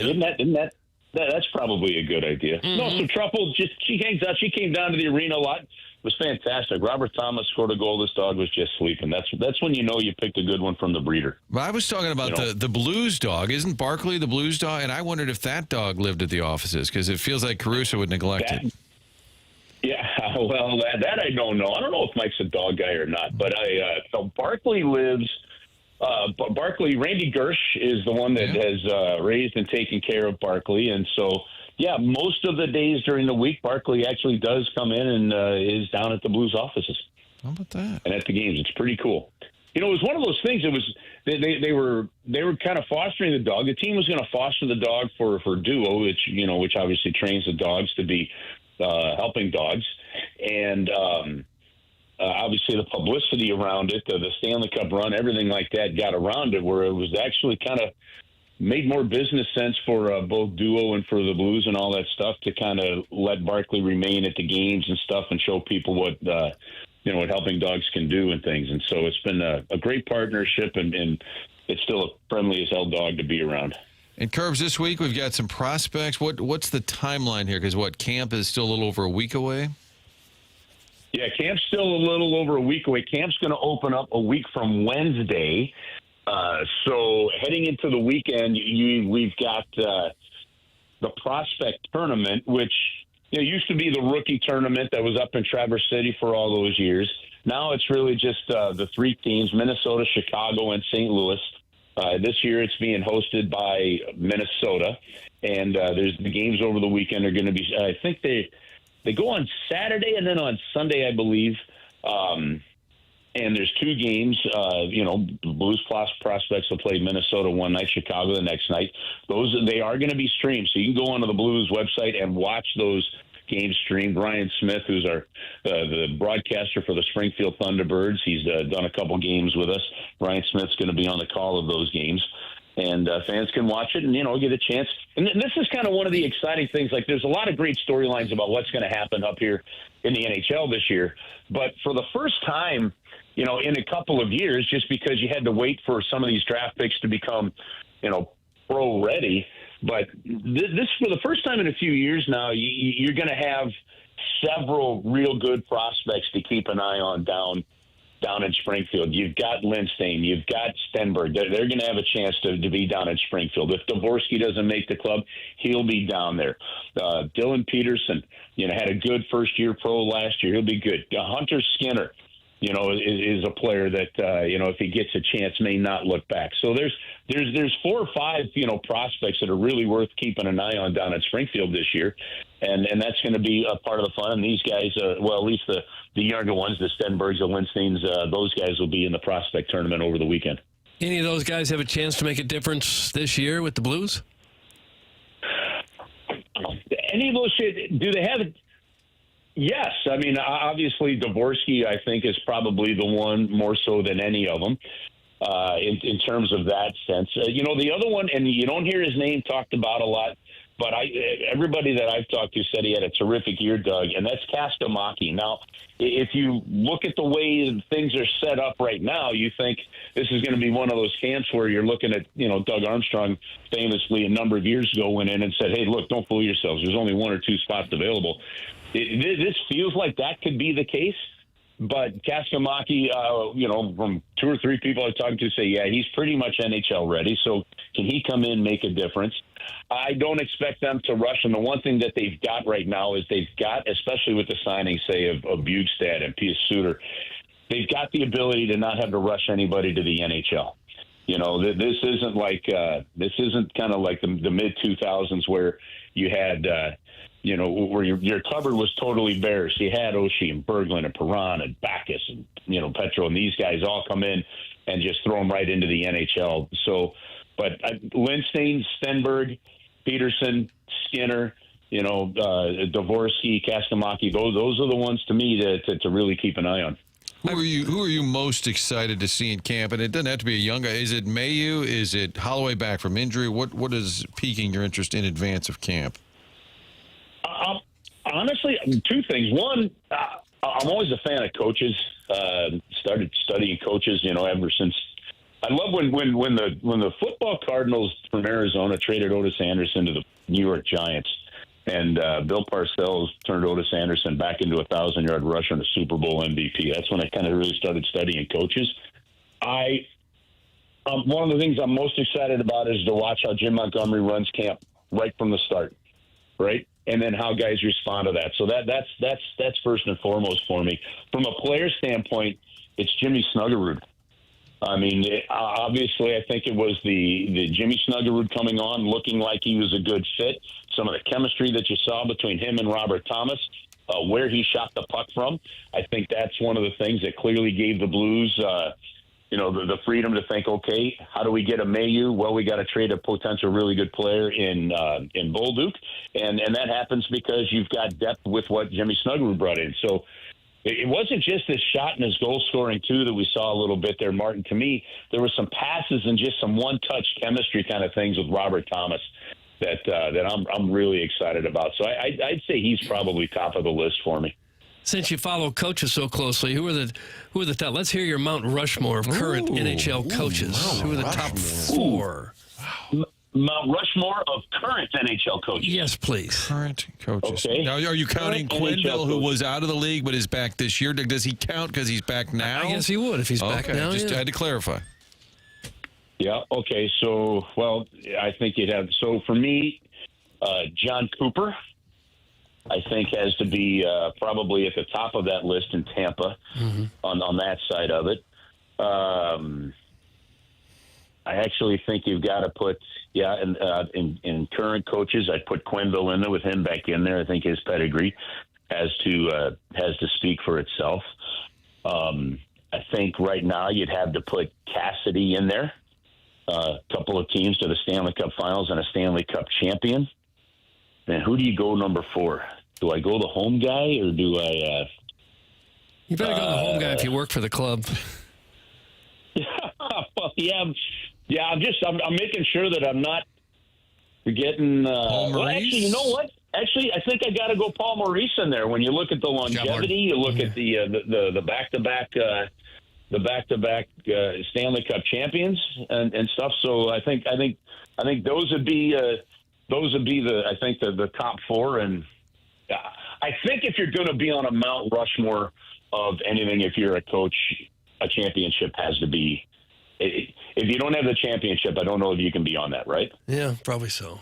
In any way, like you're not doing a Mount Rushmore of any coach at any of anything if they haven't won a championship, right? Yeah, I'd say that's unless fair. you did a Mount Rushmore of assistant coaches. Well, Doug, you going to do that next Monday? Yeah. I want to go into that. Yeah, no, let's avoid that one altogether, fellas. Yeah. Chris Kerber with us here on TMA. He is a guest on 8:15 on Mondays here on 101 ESPN. Blues will get things underway a week from Saturday against the Dallas Stars. Kerbs, appreciate the time as always, sir. Thank you so much. Okay, guys. Have a great week. You too. All Chris right, Kerber see with ya. us here on TMA. Gabe DeArmond, 9 o'clock. Brad Thompson, 9:30. Design, Air, Heating, and Cooling email of the day coming your way at approximately 10:45 on the program. And, Doug, we welcome people to call into the Collier and Thompson phone lines. You know something about Collier and Thompson. I'm pretty sure you do. Well, I do, and a lot of people do because they've been around so long. They've been around since the 1950s. Their people have more than 165 years of experience turning homes into show places. Get your house spruced up. It'll make you feel better. Collier & Thompson can do anything in your home, from redoing the kitchen to a master bathroom to finish the basement, knock out walls on the lower level to open things up. They do it all. And the best thing about Collier & Thompson is these are people you can trust. It's hard to know who you can trust to be in your home because a lot of times they're going to be there for a while, and you want professionals that you know will back up their work. Collier & Thompson stands behind every job that they do. During the process, they are always available for you in case you need to make any changes. The Collier & Thompson team cares about the work they produce. For them, it's more than just a job. They take pride in all of the work that they produce. They've got all the carpenters and the subcontractors right there with them. It's all in-house. They have a great painting department. If you're looking for someone to paint your home, Collier & Thompson certainly has the people to do that. You ought to go to their website, check out their reviews. Why, here's one from Connie. How you doing, Connie? She says, the entire process went well. Mark was the supervisor, always communicated with us. All the installers, including the plumbers, electricians, floor people, painter, etc., very professional and competent. We are extremely happy with our new rooms, and you'll get that same feeling when you work with Collier & Thompson to give your home a little makeover. They're on Manchester and Baldwin, next to Uncle Bill's Pancake House. Come home to quality. Online at collierandthompson.com. There it is. Collier & Thompson phone lines. Call in 314-974-0101. Text into the Air Comfort Service. Text inbox 314-399-9646. And, of course, you are welcome to participate in the Michelob Ultra YouTube chat, where many have gathered this morning. 302 Friends of the Feather are in there, including Lex Luthor, Jeremy Hodge, Walrus King, and Libby Jackie DiCaprio. They're all in there talking about Steve Gottsagen's teleprompter who says he misses Iggy. And Doug, he does. Iggy might just jump into the Michelob Ultra YouTube chat and talk it over. You never know. Sometimes he's in there. His username, I believe, is Iggy on the Couch, and you can talk it over with Iggy. And the player to be named later, and John Scores is in there as well. Get involved on the program, youtube.com/TMA-STL. Open up the app, just type in TMA-STL, and you can watch the show and talk it over with 300 other listeners. Back into football we go, both NFL and college football. Illinois, Missouri making their noise. And one that was an all-timer yesterday evening with Baltimore and Buffalo. All that coming up here on the program with Gabe at 9 o'clock. This is TMA at 101 ESPN.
or not, Mizzou in the playoffs. No questions asked, no trade-offs.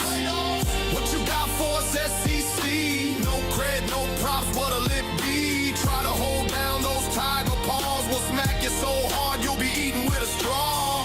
Go ahead and keep putting us down, but just look out, we coming to your town. Ain't gonna be there for a social visit, gonna smack those chops. Yeah, boy, hit it.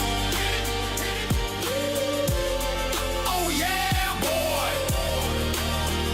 You like this one, Doug? Smack those chops. Well, sure. Gonna smack those chops. How do you like a chop, boy? Fried on across your ugly face. Oh. Took a turn. Yeah, took a turn. Fisher Window and Door Store sponsors the 8 o'clock hour on the Morning After. Tim McKernan, Doug Vaughn, Martin Kilcoyne, Jackson Burkett with you on the show, and you are welcome to participate in the program by texting in the Air Comfort Service text inbox, 314-399-9646. You can also call in the Callier and Thompson phone lines, 314-974-0101, and talk it over in the Michelob Ultra YouTube chat. 288 friends are in there, and they're just talking it over. Steve Gottsagen's teleprompter, very active, talking to Spicy Sow. Is that General Tso's chicken with waffle fries? Got to be related somehow. Yeah, Sure. I think so. Yeah. And Lex Luthor's in there talking it over as well with Libby, Jackie, DiCaprio. Get involved and subscribe to the TMA YouTube page. Papers, we got all kinds of sound from the weekend that was in college football with Missouri's win, Illinois' win. You want to hear Mike Kelly's call Jamal Roberts' touchdown? How do you do? Oh, To seal sure. the game. Love to hear it. Roberts running to the left side, trying to angle outside of the 40, 45, left sideline to midfield, to the 35, a foot race to the 20. Roberts angling back to the 5, to the house, 63-yard run by Jamal Roberts. And Missouri takes a 10-point lead over Kansas with 1:49 to play. How about those Tigers? No. Doug, more importantly, that allowed Missouri to cover the spread that dropped to 5.5 points before kickoff. Okay. I was listening to that outside the wedding. I stepped out for the last 2 minutes. You started fist pumping. I started screaming. Screaming. What did your scream sound like? I yelled. Can you take me back? Go Daniel Day-Lewis. I think I just said, let's go. I yelled. I have no voice left. Did you say, let's go to oatmeal? No. It was just by myself. And Pete. No one was there. Not the wedding. Huh. I'm telling you, there's no one who cared about the Mizzou-Kansas game at that wedding. Did they think you were out vaping? What did No, they just thought I was out. I don't know. I didn't like when someone leaves a wedding. You're like a stranger. You're not like, what are they doing? Key bumps. You don't really notice there's so many people. You're talking to everybody. So I just went outside to enjoy the rest of the game. I was going to put it on my phone, but I had bad luck watching the game. I had good luck listening to it on the radio. That's what fall into the that. The W occurred. It's only weird if it doesn't work. And then the bride's uncle is watching, I don't know, some autistic guy outside pumping his fist in the air. What does Drinkwitz and Zach Sweet's exchange mean on this audio list, Doug? So Zach Sweet is a student reporter at the Missourian, and he predicted that Kansas would win. And safe to say that didn't play well with Missouri fans. And I believe that coaches and players were made aware of it. And so... he's a student reporter? Yes. Columbia, Missourian. And he hosts a show called like the Tiger Kickoff Show, I believe. Who does he? Yeah. All right. Okay. Doug, here is Eli Drinkwitz and Zach Sweet's exchange. So before the press conference, he talks about Zach's take about the game. Oh, I see. Okay. And then I'm just going to say it was a really poor take that you had on picking Kansas to win. So with that, hey, like all on the take, and that was bad, and I felt the wrath of it. But congrats on the win. It was a pretty bad take.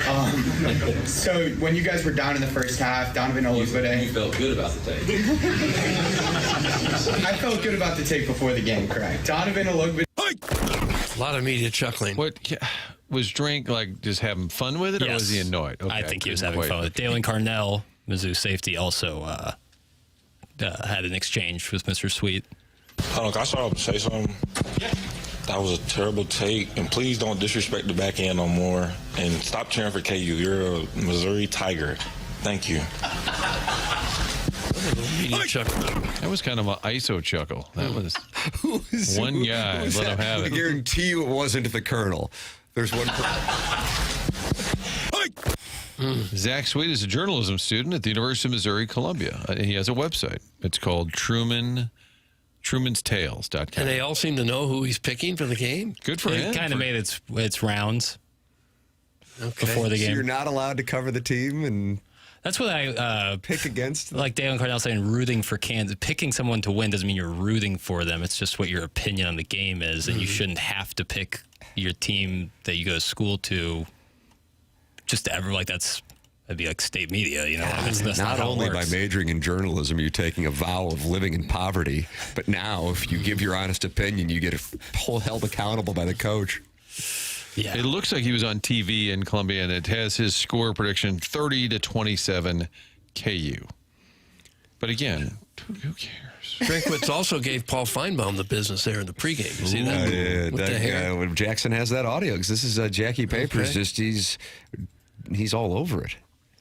Paul, I got to be careful. This wind's got my comb over going the wrong direction. I'm 3 haircuts away from looking like you, man. I got to get this thing fixed. Oh, what the world? Laird, I don't know when I don't know when this day will come, but if some charity in Columbia decides to have a roast honoring Coach String, please invite me. we have a roast every day at my house. My girls take turns taking care of that, so that ain't no worries there. Okay. And behind him were the Golden Girls, who look as good as any cheer team in America. Wow, look at you. That's Playing my hot offense. tape. I mean, there was one more beautiful than the next. It was you could hardly pay attention to what was going on the dais there. That's forever clipped. That was a chuckle from this weekend. It was pregame. I also felt seen there when the wind blows real hard. It's tough for us. Are you in fear when the wind's up? Walking through Lincoln Park on Saturday, just I was holding on for dear life. How was that Lincoln Park scene? It was great. Chicago, hell of a city, man. Do you like it better than St. Louis? Depends on what you're saying. Depends on what you're saying. Depends on where you are in the city. Yeah. Just like any city. For sure. Lincoln Park, quality spot. Yeah. Beautiful area. By the way, Tim, Zach Sweet's explanation said he thought that Jalen Daniels' experience would make the difference and that the Kansas receivers would get open too often against Missouri's defensive backs. That's why Catalan was not. So that's why Dalen Carnell went after him being one of them. Well, we ought to get him on and scream at him. He definitely needs some time away. Thank you. He cannot continue in the current position he's at. He'll have to be let go. Zach, welcome to journalism in 2025, where you are told what you're supposed to think. Let's see. Sharon and Clayton is not happy with, I think, Eli Drinkwitz. He wasn't cheering for them. He was making an honest take and wasn't being a homer. Isn't that what journalists are supposed to do? How many get slammed for being a homer? Bad take by Drink & Co. Biggest ego for some clown who's done nothing. And then Sharon Clayton with regards to Doug's observation on the Golden Girls. Whoa, settle down there, Doug Musburger. Oh. And I believe that's a reset to Catherine Webb, the wife of former Battlehawks quarterback A.J. McKernan. Yeah. I was just thinking as I watched that, I don't think the Golden Girls have to take a back seat to any other cheerleading squad in America. Are you going to release your Mount Rushmore of cheerleading squads? I only have one. That's the Golden Girls. Horned Up Doug is my new favorite. It's like Brett Musburger is in that body and running around there. That's from Arbor Day. Doug Musburger. Doug Nussmeier's son, Garrett, is Yes. the LSU quarterback. That is correct. Bring it all together. That is correct. Doug Musburger. I talked to Brent a couple weeks ago. Oh, did you? He still loves talking gambling, man. He does he likes a good wager. We've got also another thing, whereas journalism is whatever it is. The barrier, the barrier to entry is: do I have access to a podcast, and do I want to try to engage people on social media and get myself some likes? That is the industry. I walked past that journalism school, was walking through the quad with my wife from the game to downtown. And I honestly thought, why would anybody major in this now. I mean, I don't know why we did it 25 years ago, but much less now. Digressing from that, you have that element right now, but you also have coaches well aware of the spread and trying to cover. And Lane Kiffin kicked a field goal to cover for Ole Miss against Kentucky, but then Kentucky went down the field and then kicked a field goal down 10 to cover for the Wildcats, and Lane Kiffin actually addressed it on the field following Ole Miss's win in Lexington over Mark Stoops and the Wildcats. And, they fought hard. That's a really hard team that plays really close games. So proud of our guys. Sorry to a lot of gamblers there at the end. That was the big fear, and that the gambling, the point spreads and everything would affect the play on the field, and it looks like it has. I mean, he's openly talking about it. I think it's always been there. They're just talking about it more openly now. But yes, he kicked a field goal to cover I think it was 8.5 at kickoff. So they were up by 10. Then Stoops goes down the field and he kicks a field goal, so they're down by 7. They lose by 7, but they cover the spread. Yeah, and but with sports gambling, for everyone who had one side, there was plenty of people with the other side who were probably elated with that decision, So it's. But Kentucky could argue that we needed another score anyway, so we'll kick the field goal now and try to get the onside kick. Right.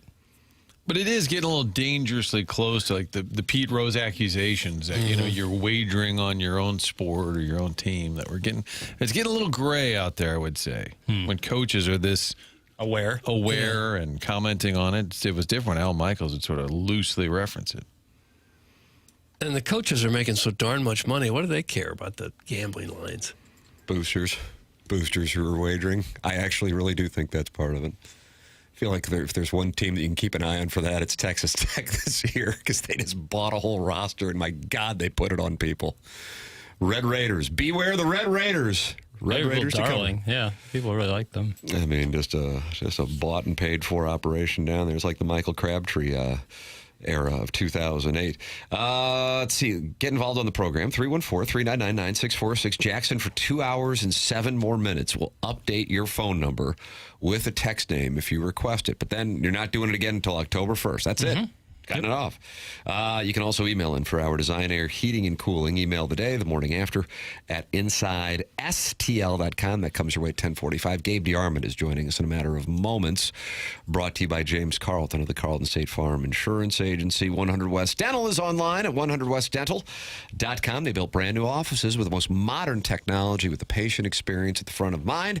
Dr. Brandon Pryor of 100 West Dental's fired up for this weekend. He's going up against Allen Dadeville's Georgia Bulldogs. Dr. Brandon Pryor loves the Volunteers, and he also loves an easy operation for new patients to sign up and go and see him and his team on Manchester in Baldwin. You don't need a phone call to get into 100 West Dental. Just check the calendar online at 100westdental.com for availability, and you book right then and there. It's a very procedure-specific approach to dentistry. No insurance, no problem. The membership plan aids in the costs of dental work for those who do not have dental insurance. They have a huge promo going on right now that if you mention my name, you get $1,000 off Invisalign at 100 West Dental.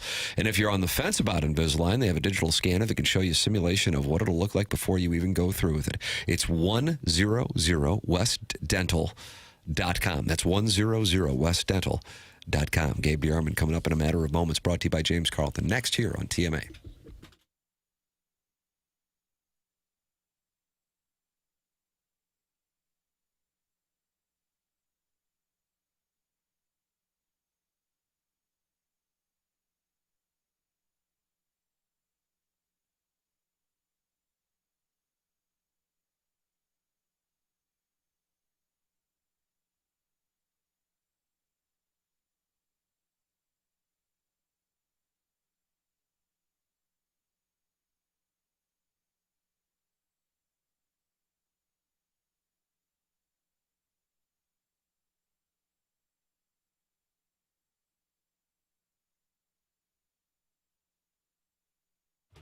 Aesthetic Design and Build. Man, if you have worked with Dan and his team over the last couple of years, you are really enjoying the last few weeks of weather we've had in the St. Louis area because you have been able to be outside and living in paradise. They have been building high-quality, custom decks and outdoor living spaces now for over 30 years at Aesthetic Design and Build. You can see that work by going to aestheticdesignandbuild.com or their showroom in Chesterfield Valley. They really are a design company. They can think outside the box and offer unique solutions and designs for your outdoor living projects. And if you're ready to take your outdoor space to the next level, Dan and his team at Aesthetic Design and Build have you covered.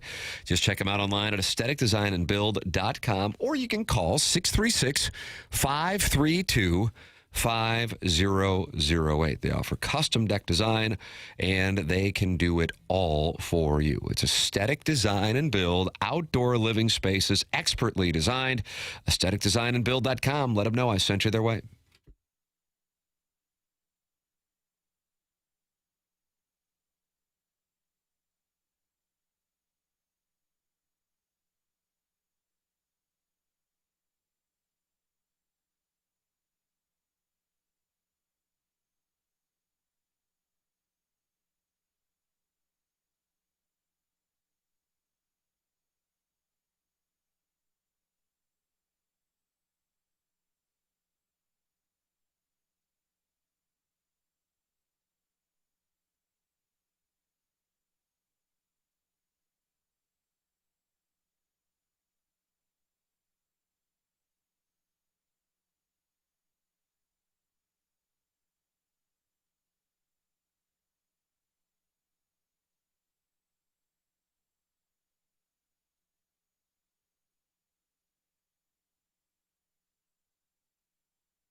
This is Jackson.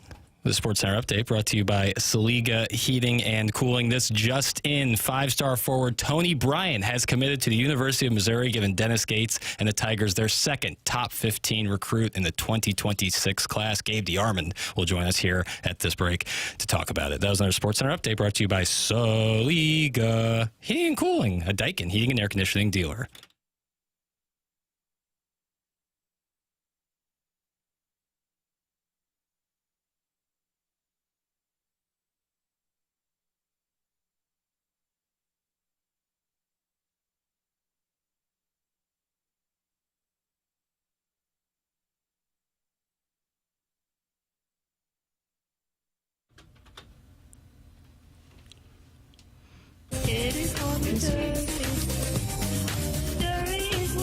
Unbelievable when the Missouri Tigers took the field to this song on Saturday afternoon. This is what they played, was it? Nah, they played Eye of the Tiger by Survivor. Okay. But maybe for Louisiana, they'll play this one. Take a listen to this part. Missouri. Yep. I like that part. James Carlton sponsors The Colonel every Monday and Friday here on TMA. Mark Hanna, Evergreen Wealth Strategies, 9 o'clock hour, and it is our pleasure to welcome to the Collier and Thompson phone lines from PowerMizzou.com, a gentleman who was already busy, and he's even busier this morning because Missouri just got a 5-star basketball recruit commitment. It's Gabe DeArmond. Morning, Colonel. Hey, I'm about to drive by Mizzou Arena, actually, and rumor has it that Dennis Gates is blasting Tina E this morning. Yeah! Why wouldn't he? Why wouldn't he? Colonel, what's the news on this before we get to the Fighting Tiger football program? Yeah, Tony Bryant, who we have as the number 23 player in the country, we had him at 13, so we redid our rankings maybe about a week ago, but he's number 23 in the country. Believe he's still a 5-star. Visited Missouri this weekend, committed. He's a 6'9" kid out of Florida that really has been on the radar for Missouri for about 8 or 9 months, and visited North Carolina last week, was supposed to visit NC State next week, was supposed to visit Kansas in November. But Dennis Gates got it done. Commitment in this morning. He joins Jason Crow Jr. I'm going to have to go back and look, but I think this is the first time Missouri's had 2 top 25 players in a class. Certainly, I don't know what Stipo and Sunvold were ranked, but I don't think it's happened since like the rankings and all that really began around 2000. So, you get 2 of the top 23 players in the class, and like you're starting to get into that. Let's see if this can be the top ranked class in the country discussion. Do you have any idea what it would cost to lure a 5-star player with NIL money? Fortunately, it's not my money, but a lot, I'm sure. I would think that you're talking 7 figures in basketball because you're only talking about 3 or 4 kids in a class, and they've got 2 of them now. So a good sign that the funding is available for Dennis. Yeah, I see a lot of big programs are after him, including Illinois. So this is quite a coup for the Tigers. Yeah, I mean, this is again, him and Jason Crow Jr. in the same class. This is like. Remember when Eli Drinkwitz was recruiting at just a level we had never seen at Missouri in his first couple of years, and the results on the field weren't necessarily there, but the reason so many people were willing to be patient was the way he was recruiting. Well, this is what this buys Dennis Gates. Like, he's made 2 tournaments in 3 years. He's done a good job, but there was a lot of frustration over the Drake thing, and he maybe didn't get what some people were hoping he would get out of the portal. Well, this now, like, the frustration is done. Like, this year, hey, even if they miss the tournament or they lose the first round or whatever happens, Dennis has bought himself a lot of equity with this class.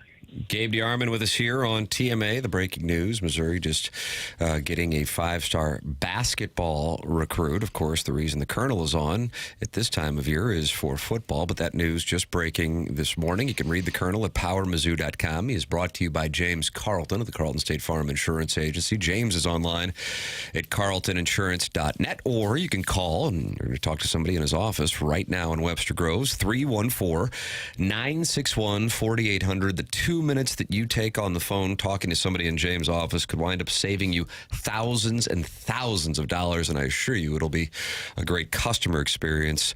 That is something you can count on. That is why I am a client of James Carlton of the Carlton State Farm Insurance Agency and have been since 2019. James is online at carltoninsurance.net or by calling 314-961-4800.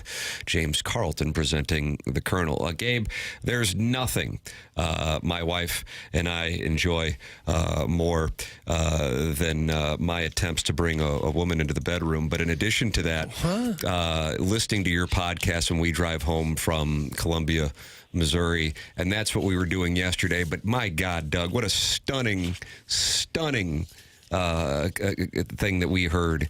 Take a listen to this that was on Gabe's podcast yesterday. Hillbilly Humdinger says, "Kids me, Gabe. I don't know if he wants to have kids with me, if he wants me to kiss him, or he's just complimenting me." But Cody, this is the post game show, man. Get used to it.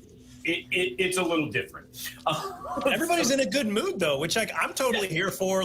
Cody, I'm just going to initiate you to this. They constantly are going to ask us to take our shirts off. I keep seeing it in the comments, and I'm just like, this has to be some sort of PM inside joke that I'm not privy to. I don't honestly know exactly where it started. I believe it was with the radio show in St. Louis that I do. So they are going to ask us every week. It's never happened.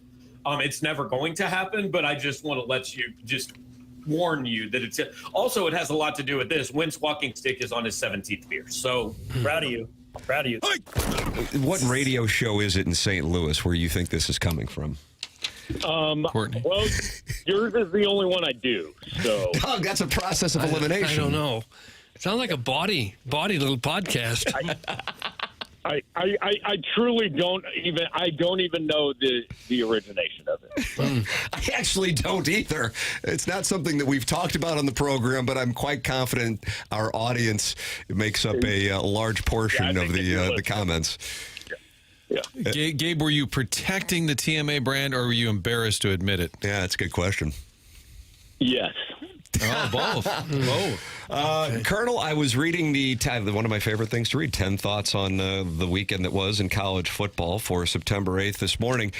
And I kind of feel like we're on the same page walking out of Faurot Field on Saturday. I was saying this to the boys in the 7 o'clock hour. I feel like the ceiling is now higher than I thought it was going into the Kansas game. I also feel like the floor could be lower.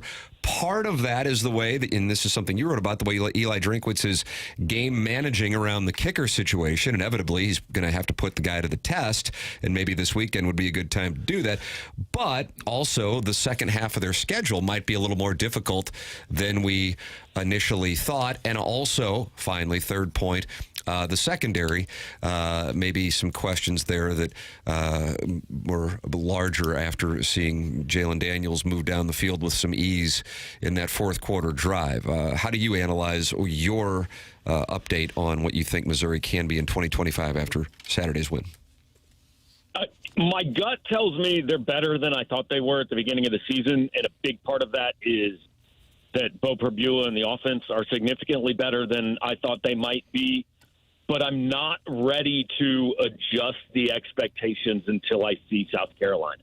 I think South Carolina is actually maybe not quite as good as I thought they were, especially on offense. I would have expected South Carolina to maybe be favored by 3 to 5 points in that game. I'm not sure that'll be the case now. I think there's a decent chance maybe Missouri is a home favorite in that game because of what we've seen in the first 2 weeks and what I think we will see on Saturday.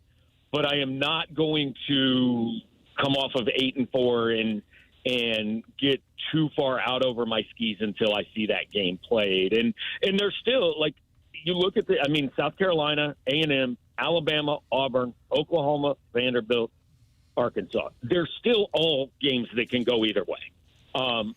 Like Missouri, I don't think is good enough to win all 7 of them. They almost certainly are not going to lose all 7 of them, but are they good enough to be 5-2 in those games? I feel better that they are than I did 2 weeks ago, but I'm not quite to the point I'm going to predict it. Well, now that Alabama's kind of come back to the pack a little bit anyway, it doesn't look like there's anybody on that schedule where you just say, well, we got no shot here. Would you agree with that? There's not a game on the schedule Missouri can't win. But I think the mistake we make when we do this every week is, okay, well, we just assume that every team is going to play the same way as it did on Saturday the rest of the year. We're going to see Missouri's best. They're going to put up 40 on everybody. But when we look at the opponents, well, Alabama lost to Florida State, so they're terrible. I mean, we never account for, like, what happened to Texas A&M last year. I think Missouri was at least equal and probably a better team than Texas A&M last year. But on that day, it obviously wasn't even close. So, it's just 12 random tests, to be quite honest. It's not you can't really extrapolate from last weekend to next week. So, it's about how often can Eli get this team to play close to its best. Do you think the plan, and we talked about Ahmad Hardy, who is going to have a big impact, but do you think Roberts is forcing himself into more of the rotation? Like they maybe have to, not split time, but use him? Or do you think that we always joked about the or in the depth chart, but do you think Roberts has maybe changed their thinking a little? He's changed my thinking. He put up 143. He had one of the biggest plays of the game. I mean, the 39-yard run to start that drive at the end of the first half. Missouri went 86 yards in 25 seconds to tie the game. That was a huge run, and then obviously he had the 63-yarder that iced it. I went through the snap counts yesterday, and Jamal Roberts was actually on the field a lot more than Ahmad Hardy was because he's the third down back when he's in the game when they want to throw. I think Hardy was in for 26 running plays and 10 passing plays, and Roberts was like 37 pass plays and 13 running plays. But when Hardy's on the field, he is probably carrying the ball. There's like a 78% chance he's getting the ball when he's on the field. With Roberts, you're doing a lot of different things. He doesn't get as many carries, but I think he's probably going to end up with more snaps. We wondered earlier in the show when we were talking about how good Beau Pribula looked, is if it was really a close competition between he and Sam Horn, or were they just saying that because Pribula, he couldn't look much better here the first 2 weeks? Yeah, I don't think it was. I think going into Central Arkansas, it was all but decided. And everybody I talked to during August that saw more practice than I do said Beau's the better quarter. He's going to start. What Eli Drinkwitz's reasoning for doing it the way he did was, I don't know. And hey, it's his program. He can do it however he wants. But I think, some people came out of the first game saying, well, Beau won it by default. Well, I mean, he kind of did, but also his play shows he was going to win it anyway. Gabe DeArmond, our guest, brought to you by James Carlton State Farm Insurance Agency. He is the sponsor of the Colonel on Mondays and Fridays, talking college football. I do want to talk about the secondary. Your thoughts on where Missouri is with their secondary. I was listening to the podcast I made reference to, and I know you talked about it there. Elaborate on that, maybe any specific players and any concerns that you may have as they deal with, Lenora Sellers here in 12 days. Yeah, my concern is the safety position. That game should not, if you look at the box score, you would think Missouri won that game by 30 points. I mean, more than doubled KU's yardage. KU had a defensive touchdown that made it closer, but that game shouldn't really have been close. It was close because KU only had about 6 or 7 good plays on offense, but they were huge plays that all led directly to points, and that was part of Missouri's problem on defense last year. They were pretty good most of the time, and then they would just give up this 160-yard pass. And Eli said many times over the years, nothing determines the outcome of a game more than explosive play. If you get more 20-yard plays than your opponent, you're probably going to win the game. Well, Missouri just gives up too many 20-yard plays, and more than that. you know, KU, and you give KU's offensive coordinator credit because, like, the other team tries, and sometimes they just scheme something up that's going to work. I mean, they got Dalen Carnell 50 yards downfield in man coverage a couple times on Saturday, and Dalen's a good player, but that's not his strength. I mean, he's a safety linebacker hybrid who I think is a little more of a linebacker. Jalen Catalon, you know, I know they really like him. He was beat on what should have been a 75-yard touchdown, and Jalen Daniels just overthrew it. I mean, his receiver had Catalon and Carnell beat, and that's a throw if you're going to win the game you have to make. He didn't make it. And then Marvin Burks, look, we saw this a lot last year. Marvin Burks tends to look in the backfield a lot, and he tends to kind of launch himself toward the line of scrimmage, and then they throw the ball over his head. It happened a few times last year, and I don't know this because I haven't gone back and watched the game again. People who were watching the broadcast seem to think that Kansas's initial touchdown had a lot to do with Marvin Burks creeping up too close to the line of scrimmage. Again, I can't promise that's the case, but point is Missouri has three safeties that I feel really good about their ability to hit and play the run, but I've got to see their ability to cover deep, and I'm not sure I've seen it yet. And so I think right now that's certainly a hesitation. The other, it's kind of directly related, is will Missouri's pass rush be as good as the coaches seem to think it was going to be? We haven't really seen that in the first two games, but game one, hey, you're playing a vanilla game plan against a team that has no chance to beat you. You're just kind of playing base defense. And then game two, how much of that was, look, we're not trying to pressure Jalen Daniels and get him out of the pocket. We want to keep him in the pocket because we think he's less likely to beat us with his arm than his legs. Mizzou's had some really good tight ends over the years. Looks like they have another one in Brett Norfleet. He's a St. Louis guy here from O'Fallon. What do you make of his play? He looks really good, doesn't he? It's been great. And this is the Brett Norfleet we've heard about for 2 years and we've never seen. In large part because he hadn't been able to stay on the field. You know, but he's had 10 catches, 85 yards, 3 touchdowns. He's got more touchdowns than any tight end in the country, or tied for it. And I think the guy that we aren't talking about enough here is Kirby Moore. I thought that was an immaculate, like, he has schemed up a couple plays in each of the first 2 games where you just go, there's nobody within 10 yards of that guy. Norfleet's touchdown in the first game, the 4th and 1 play that ended up being a 27-yard touchdown to him on Saturday. I mean, he is getting guys wide open for Beau to throw to. The balance between run and pass has been great. He used Beau's legs in the opener, but then really didn't on Saturday. Really, it was he's going to sit back here and beat you with his arm and his running backs, but you know you've got that play available. And just some of the designs they've used with getting Beau on the move out of the pocket, I've been really impressed by. Gabe, this is kind of a weird take, but in the Louisiana game, do you think they'll look for opportunities to try some long field goals? And just because it did seem like they're trying to avoid that right now with the younger kid, but at some point, you got to give him the game feel where he's kicking long field goals. Do you know what I'm saying? And do you think that they are kind of coaching around that right now? Yeah, I mean, Drinkwitz said, hey, I didn't want to put him in a position where we had to test him right away. You know, so he wasn't going to kick he said if he was outside the 25, he was going for it. You know, and a couple times he went for it inside the 25 just because the yardage dictated. I think his longest kick on Saturday was like 28 yards or something. So it's good to ease him in. Obviously, there's going to be a time you're going to have to try a longer one. And so it is an interesting, like, you're never intentionally going to score 3 instead of 7, right? I mean, I don't think you get to the 25-yard line and down the ball so he can try a kick. But it wouldn't be a bad thing if he was in position and you're up 28-7 next week where he gets a chance to try a 45-yarder just to see how it goes. Because, you know, I remember way back in Blaine Gabbert's true freshman year, he played one game. He threw like 8 passes against Southeast Missouri, and he didn't throw another pass all year. And at the end of the year, there were a lot of people, what are we doing? Because at the time, that burned Blaine's red shirt, you know, and I remember the coaches saying, look, we don't want the first snap he takes to be in his hometown against Illinois.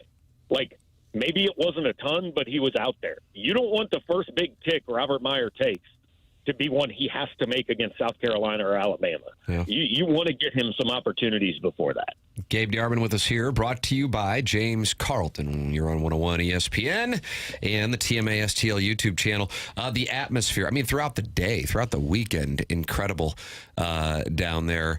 And it's becoming, this is a little different program from my standpoint anyway. I mean, certainly in reference to when you and I were in school, it's starting to get this momentum where people are coming to Columbia and they're making it's a point of reference on the social calendar in addition to the football, and a day like what took place Saturday only adds to it, especially considering over the next month you're going to get the South Carolina Gamecocks and the Alabama Crimson Tide coming to Columbia. What are your thoughts on the atmosphere Saturday, and then maybe compare and contrast over the years, because you've been doing this for as long as you have with PowerMizzou, Gabe? Yeah, no, it was a lot of fun, and people were obviously excited for it. There was a buzz around town, and then, I mean, add to it 77 degrees. Like, if you order a day for football, Saturday was that day. And, they have 3,000 fewer seats than they had last year, so they're creating a little bit of a scarcity, the whole supply and demand thing. And I know that is frustrating to some students, but, hey, that's how it goes. That's how many seats there are, man. There's not a whole lot they can do about it right now. So I don't think it's not quite where it was by late 2007 yet, but I would compare this to where they were in 2006, maybe early 2007. Like, hey, we're on the verge. Like, we think a lot of really cool things are coming. And, whether this turns out to be like that year was or not, obviously we'll figure out over the next 10 weeks. But there's definitely a feeling of anticipation. And I know that fans are always more optimistic, right, than outside people were. But you can really sense in the summer, Missouri fans are really excited about this team and think there's something there more than what people outside of it saw. And now this week, I think the outside people are starting to come around and think they might be right. Final question for you, Colonel. Do you think game day could be making its way to Columbia in 12 days? I think it's possible. Look, Missouri should beat Louisiana. I don't think that's a problem. They need South Carolina to beat Vandy if that's going to happen. There's a Florida-Miami game, which obviously lost some of the shine when Florida lost to South Florida this weekend, but still Miami. They're still number 5. They've already beaten Notre Dame. It's an in-state rivalry. You could see that. Oregon and Oregon State play. I don't know if game day's probably been at that game before. Game day talks about they like to find different places and go places they don't go, but then a lot of times they end up going to a lot of the same places.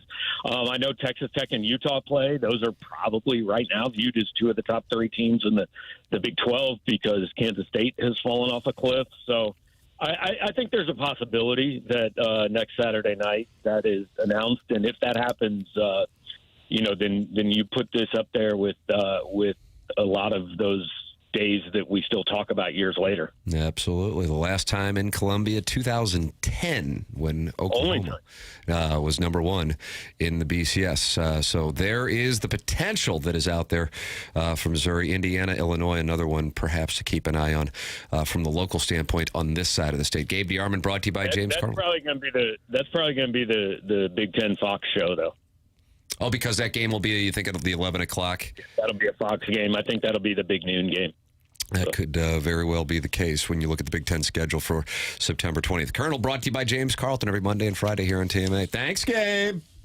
All right, guys. Appreciate you. There he is. That's Gabe DeArmond with us here on The Morning After. Your thoughts, welcome. 314-399-9646. Air Comfort Service, sponsor of the text inbox. Callier and Thompson, sponsor of the phone lines. 314-974-0101. And Michelob Ultra, sponsor of our YouTube chat where friends have gathered. Doug, you say daddy likey about the wild card? That's right. Mm-hmm. Cardinals 4.5 back. The wild card. A lot of teams are also in the mix, the Diamondbacks, the Reds, the Giants.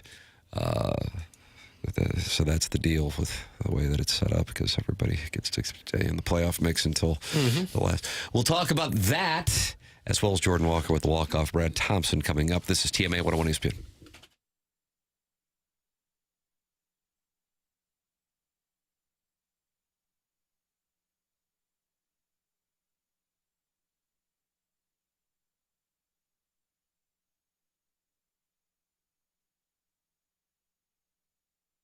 Universal Windows Direct online at universalwindowsdirect.com wants you to know that with September here and kids back in school, vacations winding down, this is the time to refocus on the house and talk with the people at Universal Windows Direct. This September, buy 2 windows and get 2 free. Plus, get $500 off your entire home improvement project, all with 0% financing for 3 years. Don't wait. Lock in your comfort now. Call them 314-334-2522 or visit universalwindowsdirect.com to book your free estimate today. Buy 2 windows, get 2 free. No limit on how many windows purchased. $500 of your entire home improvement project when you schedule now. Pay 0% interest for over 3 years. It's Universal Windows Direct online at universalwindowsdirect.com or by calling 314-334-2522. And like me, you'll be saying, I love my windows.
It's TMA 101 ESPN. Tim McKernan, Doug Vaughn, Martin Kilcoyne with you on the program. And it is our pleasure here in the Mark Hanna Evergreen Wealth Strategies 9 o'clock hour to welcome friend of the program, Brad Thompson, to the Callier and Thompson phone lines. Morning, Brad. Good morning, gentlemen. How we doing today? Doug is doing really well because he says his dad likes the wild card. Is that what it we're is? only 4.5 back. Daddy likey. See, there it is. Mm-hmm. Oh, daddy likey. Yeah, no, I can see that. I thought he was going to be a little upset that the Cardinals did not win all three, but I am happy to hear that daddy likey. Yeah, see? All three would have been nice. You know, it does seem like this season has been kind of a bummer all the way around with the low crowds and the team somewhat out of contention. And yet, you look, they are 500. It's not a disastrous team. It's just not certainly as good as we would hope. I would argue at this point for this team to be 500 with the pitching the way that it has been, with the injuries that you've had, at least as of late, I feel like 500 is quite the chore at this point. I think they've played above maybe where some of the expectations were coming in, certainly nationally. I mean, you remember where the bar was set for this club. Not to say that Cardinal Nation should be happy about it and we're throwing a parade for 500, but you got a young team that is still trying to figure it out. So the fact that they can be 4.5 out of a wild card, which, as we all know, look, 4.5 out of a wild card in the final month is a long way away still. But it's still within the hunt, right? Still playing meaningful games, and they're certainly meaningful for all these young guys down the stretch. So I think it's going to be an entertaining here last couple weeks. I think if you just had the headlines, if I told you in February, we're going to be sitting here in September, and Fetty's a disaster, has to get let go.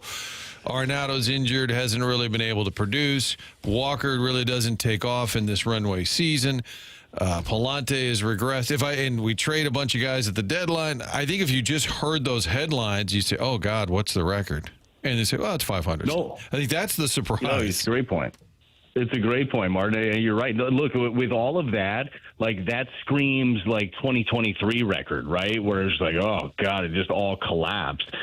So right now it's not perfect at this point, and there's still a lot of work to do, and I'm very intrigued with what this offseason under Chaim Bloom is going to look like. But you have some guys that are fighting, and you got a team that's figuring out ways to win. We would like as fans, everybody would like to see the offense be more consistent throughout the entire game. That'd be great. Early, they find themselves in holes, oftentimes because of the starting pitching, but they've been a relentless offense late. One of the best offenses in baseball, 7 through 9, innings 7 through 9. So, like, that part of it has been entertaining too. But your point is very well taken. That with all of the things that could have happened, this easily could have collapsed around them. And they've won 7 of their last 10, and a lot of that has been without Burleson, Donovan, Arenado, Contreras with the suspension, maybe their best 4 players, and still they're somehow getting some wins. No, they are, and again, it comes down to, Doug. We know that we've been using the word opportunity. It was runway for a long time, but right now it's opportunity, right, for all of these young guys to step up.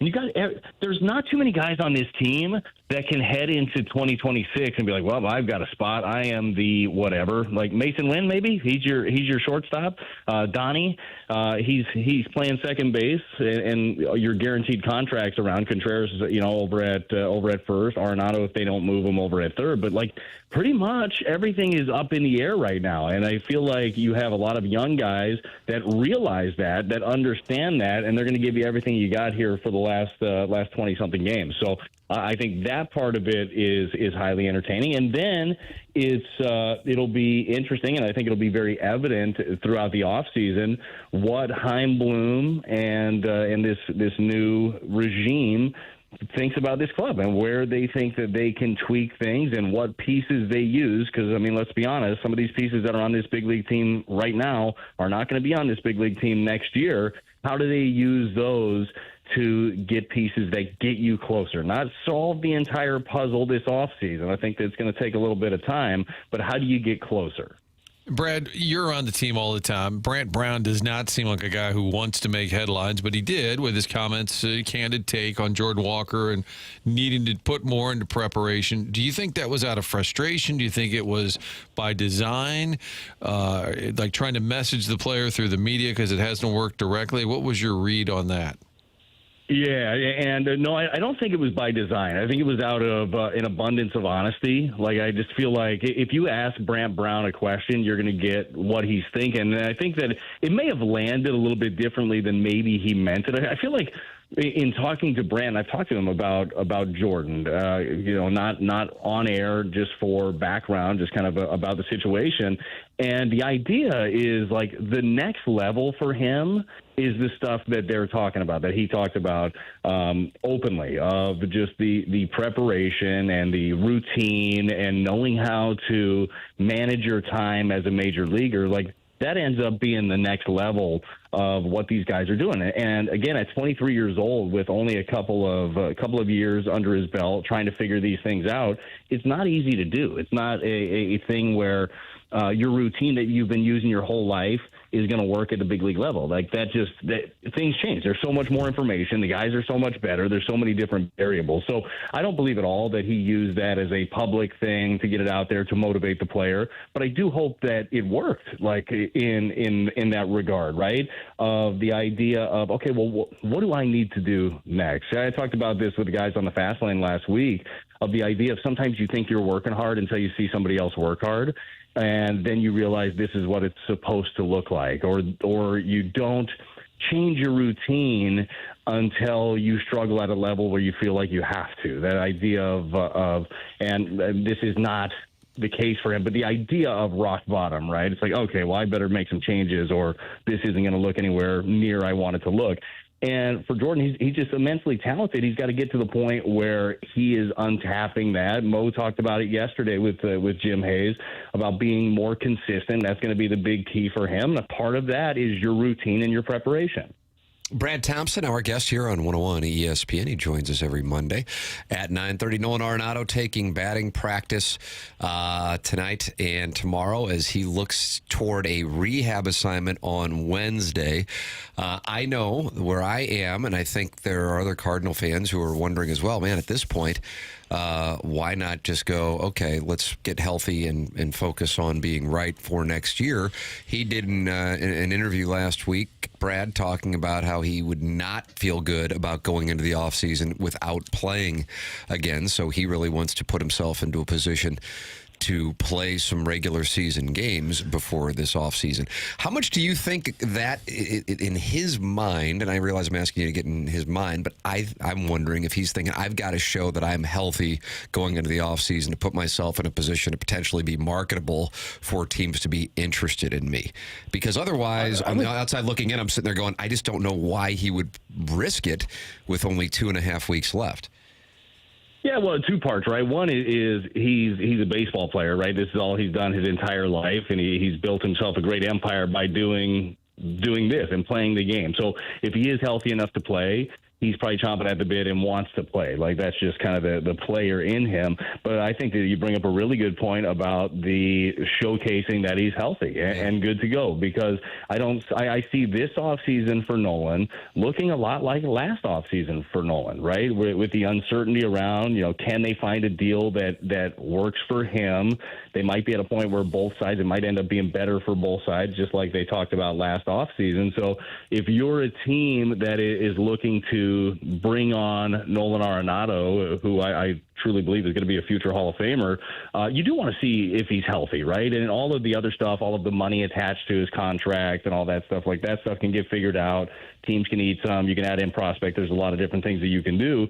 But you want to know that guy finished the season healthy, hopefully on a high note.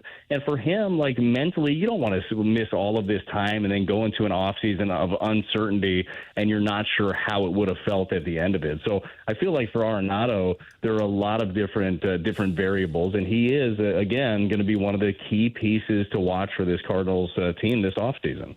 They had a pretty good crowd yesterday, just shy of 30,000 tickets sold. You think fans are thinking, well, maybe they get in the wild card, or was it just the free teddy bears they gave away? The teddy bear was adorable, Doug, and you know that. Mm-hmm. And I think that there were a lot of people lined up. Yep. There were a lot of people lined up for that teddy bear. So the giveaways always have a little something to do with it. But you also had a weekend game against a fun opponent. And I think there's a little bit of that, too, of look, they're playing good baseball. baseball. They're fighting down the stretch. I'd like to come out and support that. I hope that's the case, and I hope that we see that in the final homestand. I can't believe that we're creeping up on the final homestand here after this next road trip that goes to Seattle and Milwaukee. But hopefully after this one, there's even more to cheer about. They're still in the wild card race, and fans show up because, as you guys know, and we've been so spoiled over the years, the environment at Busch Stadium when that place is loud and people are excited and it is full, it is different. And to see it like we've seen it here as of late, over 17,000 people there, it just feels wrong, right? So, and I get it. I'm not belittling anybody for not going to the ballpark. I understand everybody's got their reasons, but I would love to see more and more support down the stretch because it's just a fun vibe at the ballpark when it's happening. Cardinals with the opportunity. A number of teams are still in the mix. More teams are in the mix in the National League to be in the playoffs than not in the mix. If we're cutting it off, you only have the Marlins, Braves, Pirates, Nationals, and Rockies that are out of the mix. Cubs, Padres, Mets are in. Giants, Reds, 4 back. Diamondbacks and Cardinals 4.5 back, and it's the same case in the American League with only 5 teams out of the mix in the American League. Everybody is within 4 games of a playoff spot. That is what baseball has set up here with this playoff format. Brad Thompson, our guest, on Mondays 9:30 here on 101 ESPN. Brad, appreciate the time, sir. Thanks so much. No problem, fellas. I'll talk to you next week. Thanks, Brad. Right, Brad Thompson with us on the Callier and Thompson phone lines. You're listening to TMA 101 ESPN.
Is this Snoop Dogg's nephew? I don't know who it is. Godson?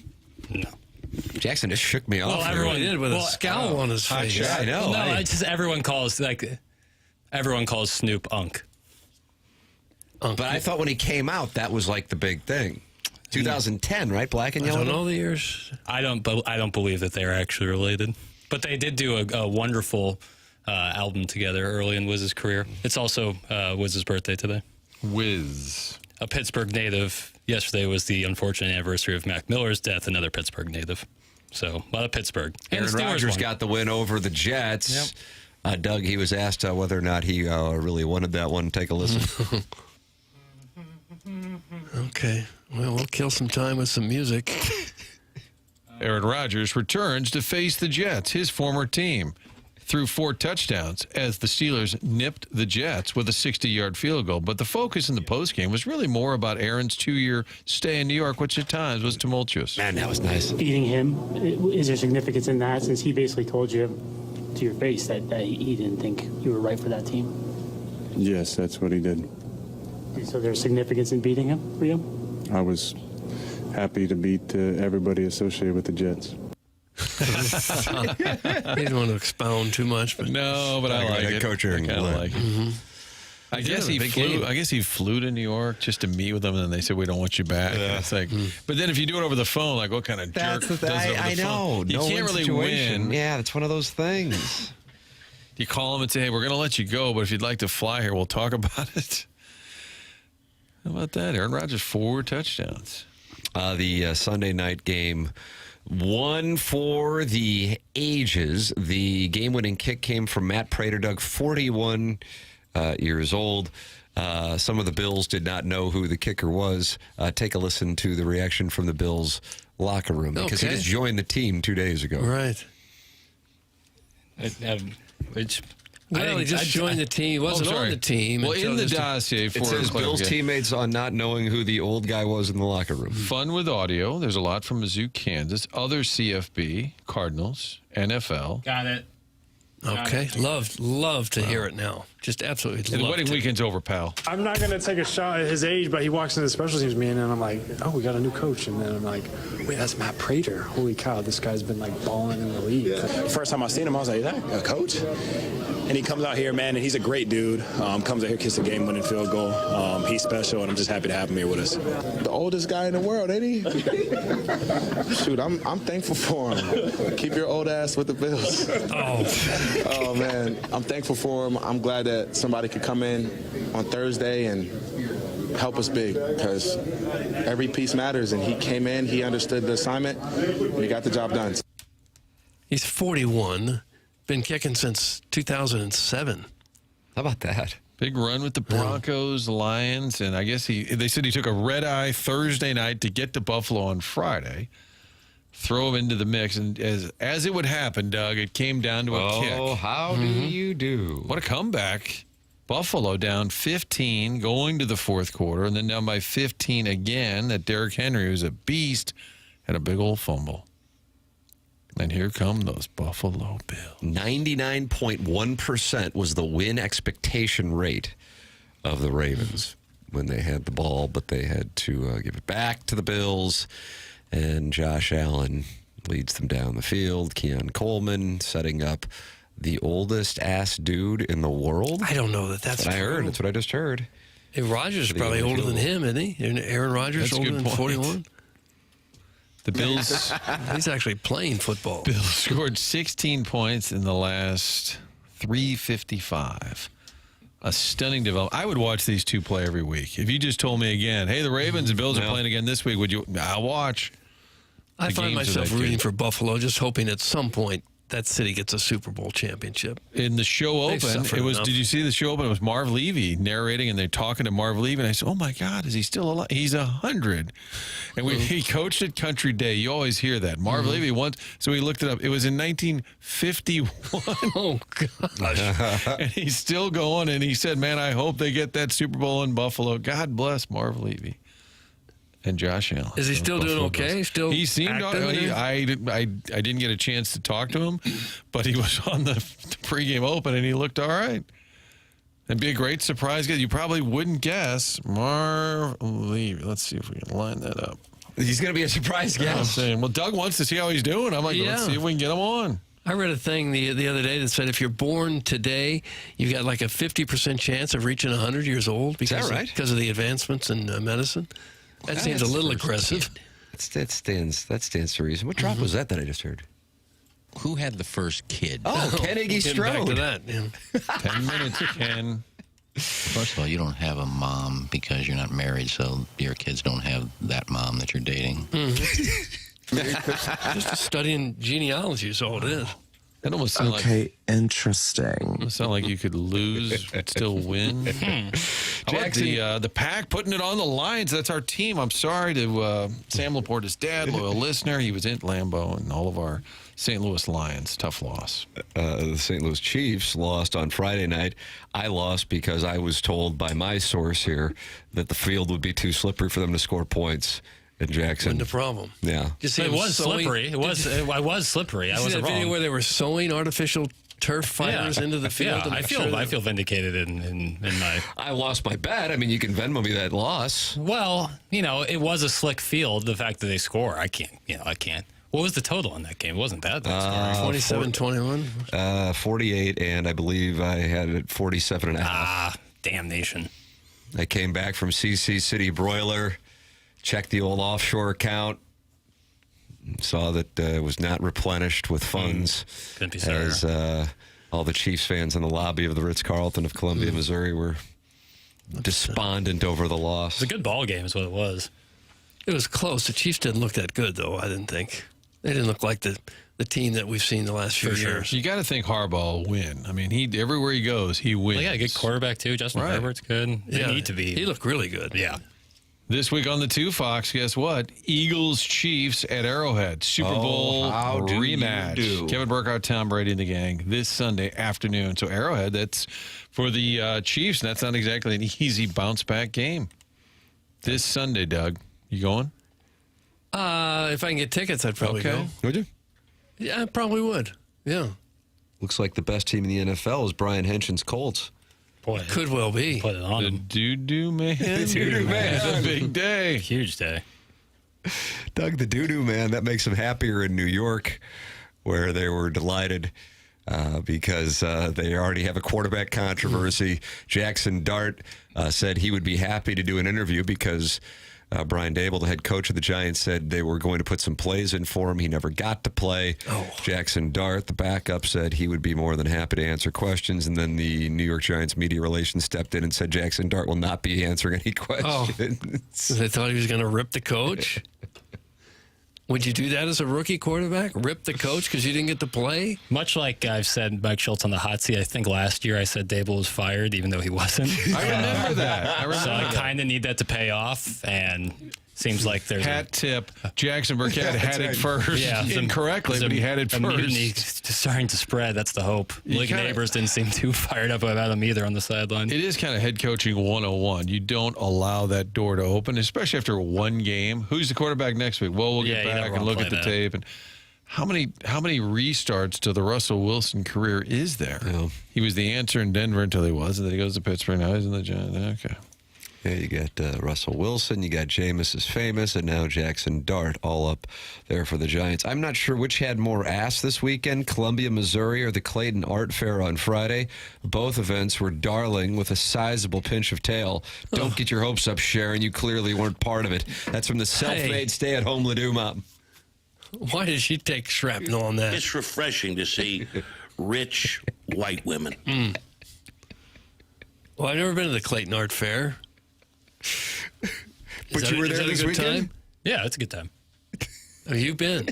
Yeah, growing up, go to Clayton Art Fair all the time. Really? Sure. Is Shaw Park? My parents would take me to all these art fairs. Usually as a kid, I wasn't too fired up about it, but now that I can look back and reflect, it was really... You enjoyed the art fair? It's just hanging out outside. Well, weather's this good. If you're outside, you're winning. It's glorious. It doesn't matter what you're doing. If you're outside, especially... Great. Yeah. We have been so lucky over the last few weeks. It has been incredible, man. Yeah. And considering it was kind of a rough winter into the spring, we earned this, This is earned. Had a hot summer.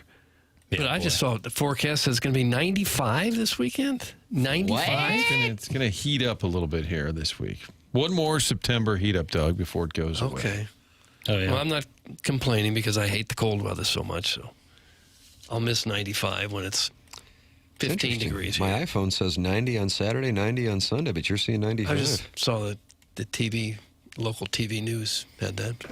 Who knows? Hell, I don't know.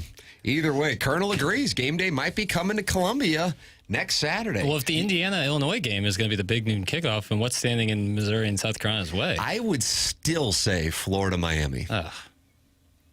That's listen, I don't think they necessarily do it on who, quote, deserves it. Sure. I think they do on what's going to get the most eyes. And you would agree, right, that Florida-Miami carries a hell of a lot more national cachet than two what have been middling programs. Right. But if Florida is, where they are, they might have a new coach by that time. Like, is that really going to get people I guess Miami will carry it, but not great energy there. Yeah, I know. I don't know what the energy's like at Miami. Weak. Would they do it at Coral Gables or would they do it at Hard Rock Stadium? Because Hard Rock Stadium is in its own little. They probably have to do it at Hard Rock. Cause I don't know how the situation works there because it's not close. But game day will go to a venue, even if it's the Fox game, like the Ohio State, Texas. For sure. But probably if it's up in the air, they'll probably skip it if they can. You couldn't avoid Ohio State, Texas. Right, and that's different. That's a lot different. Right. All due respect to Illinois heading to Bloomington. Right, and they did go to Bloomington last year. Right. And I think if you're looking at, that'd be kind of fun. Then if you're, well, that's a Fox game, screw that. I think that would enter the conversation. So that eliminates. I think that'll be an awesome game, Illinois at Indiana. Right, but that eliminates that for game day. I like ILL a lot there. Yeah. I think Illinois is a really good team. Second half thought that was the case. Then I watched that game yesterday because obviously I would be in Columbia. I didn't get a chance to watch it and wanted to see it.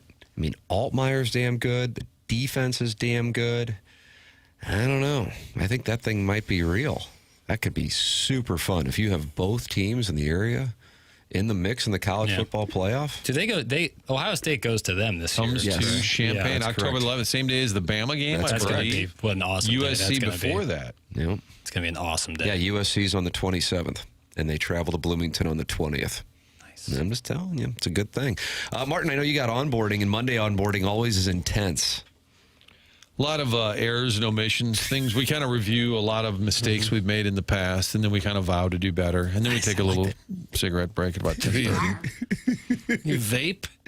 A little break. Well, you can go outside and just pump fist if you like. Whatever break you need. It's huge. It was awesome. I talked to that Hein Bloom this weekend, outside of onboarding or whatever. I think he's going to be good with the media. I'm encouraged. That's great to hear. Yeah, I think he gets the frustration that's out there and understands he's got to kind of paint a clear vision. I think that we'll see that October-ish. Well, the season ends. We're maybe 3 weeks from today. This team still could win the World Series. Could. Sorry to be negative, but if all goes as it appears, the season ends 3 weeks from yesterday, so we're probably going to hear from our onboarding friend soon. I'm really looking forward to that. You would talk about a I think he moment. gets why so many people are frustrated. Yeah. And I think that's among the many issues down there is somebody to kind of spell it all. And then I saw Mozeliak as well, and he said, hey, I got to do the show one more time. And so he said, yeah, last time I was on, all 4 of your listeners were texting me. No, Doug. No. Well, I think the org as a whole. Well, we'll have to ask him. No, he brought it up. Said he needs to do the show one more time. One more time, Really? Uno Mas before he shuts heads it out down. to work on his wedge game. Yep. And I said the plan is just to read all the mean tweets and mean texts. He said, all right, sounds good. Sounds good. He's in a good place, I think. All right, time for Martin to head to onboarding. We'll head into the 10 o'clock hour. The program is called TMA 101 ESPN.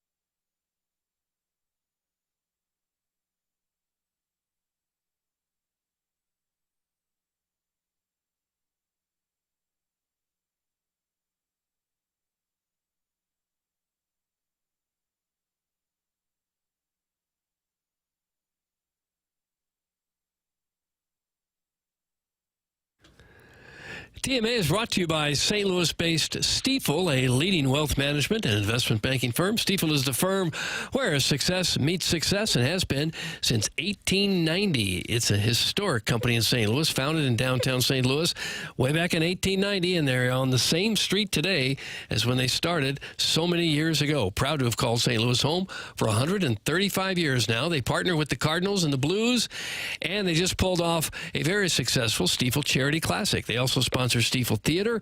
Stifel is honored to support the city, the people, and its future. With financial advisors in 12 offices across the region, Stifel helps clients right here in St. Louis and nationwide manage their hard-earned wealth. Stifel also provides banking, lending, and trust services, and as a full-service investment bank. Basically, when it comes to finance, Stifel has you covered. As one of the fastest-growing wealth management firms in the world, their tagline is, where success meets success, so it's no wonder they've decided to partner with a winning program like this one right here. Stifel and TMA, that's where success meets success. Stifel Nicholas and Company Incorporated, member SIPC and NYSE.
This is Jackson with a Sports Center update driven by Johnny Londoff Chevrolet and Johnny Londoff Autoplex. Cardinals, Mariners tonight, 8:40 p.m. local. First pitch, Miles Michaelis on the mound for the Redbirds. That was another Sports Center update driven by Johnny Londoff Chevrolet and Johnny Londoff Autoplex. See them at londoff.com. Chevy, together we drive. Are you kidding me?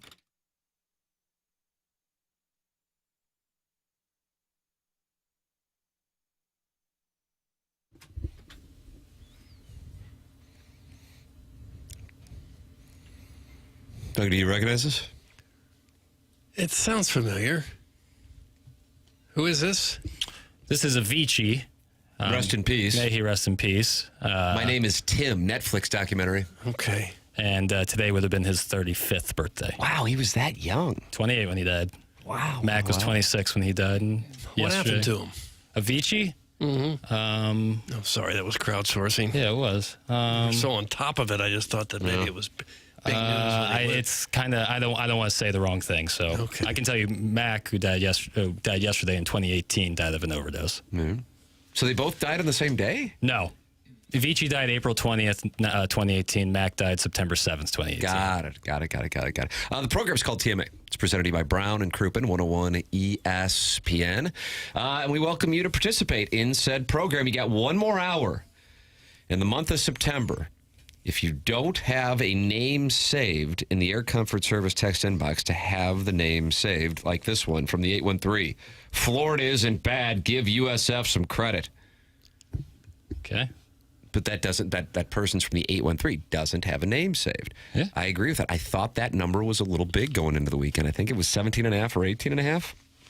USF, that Miami-Florida game that we're talking about possibly being game day competition on the 20th for Missouri and South Carolina.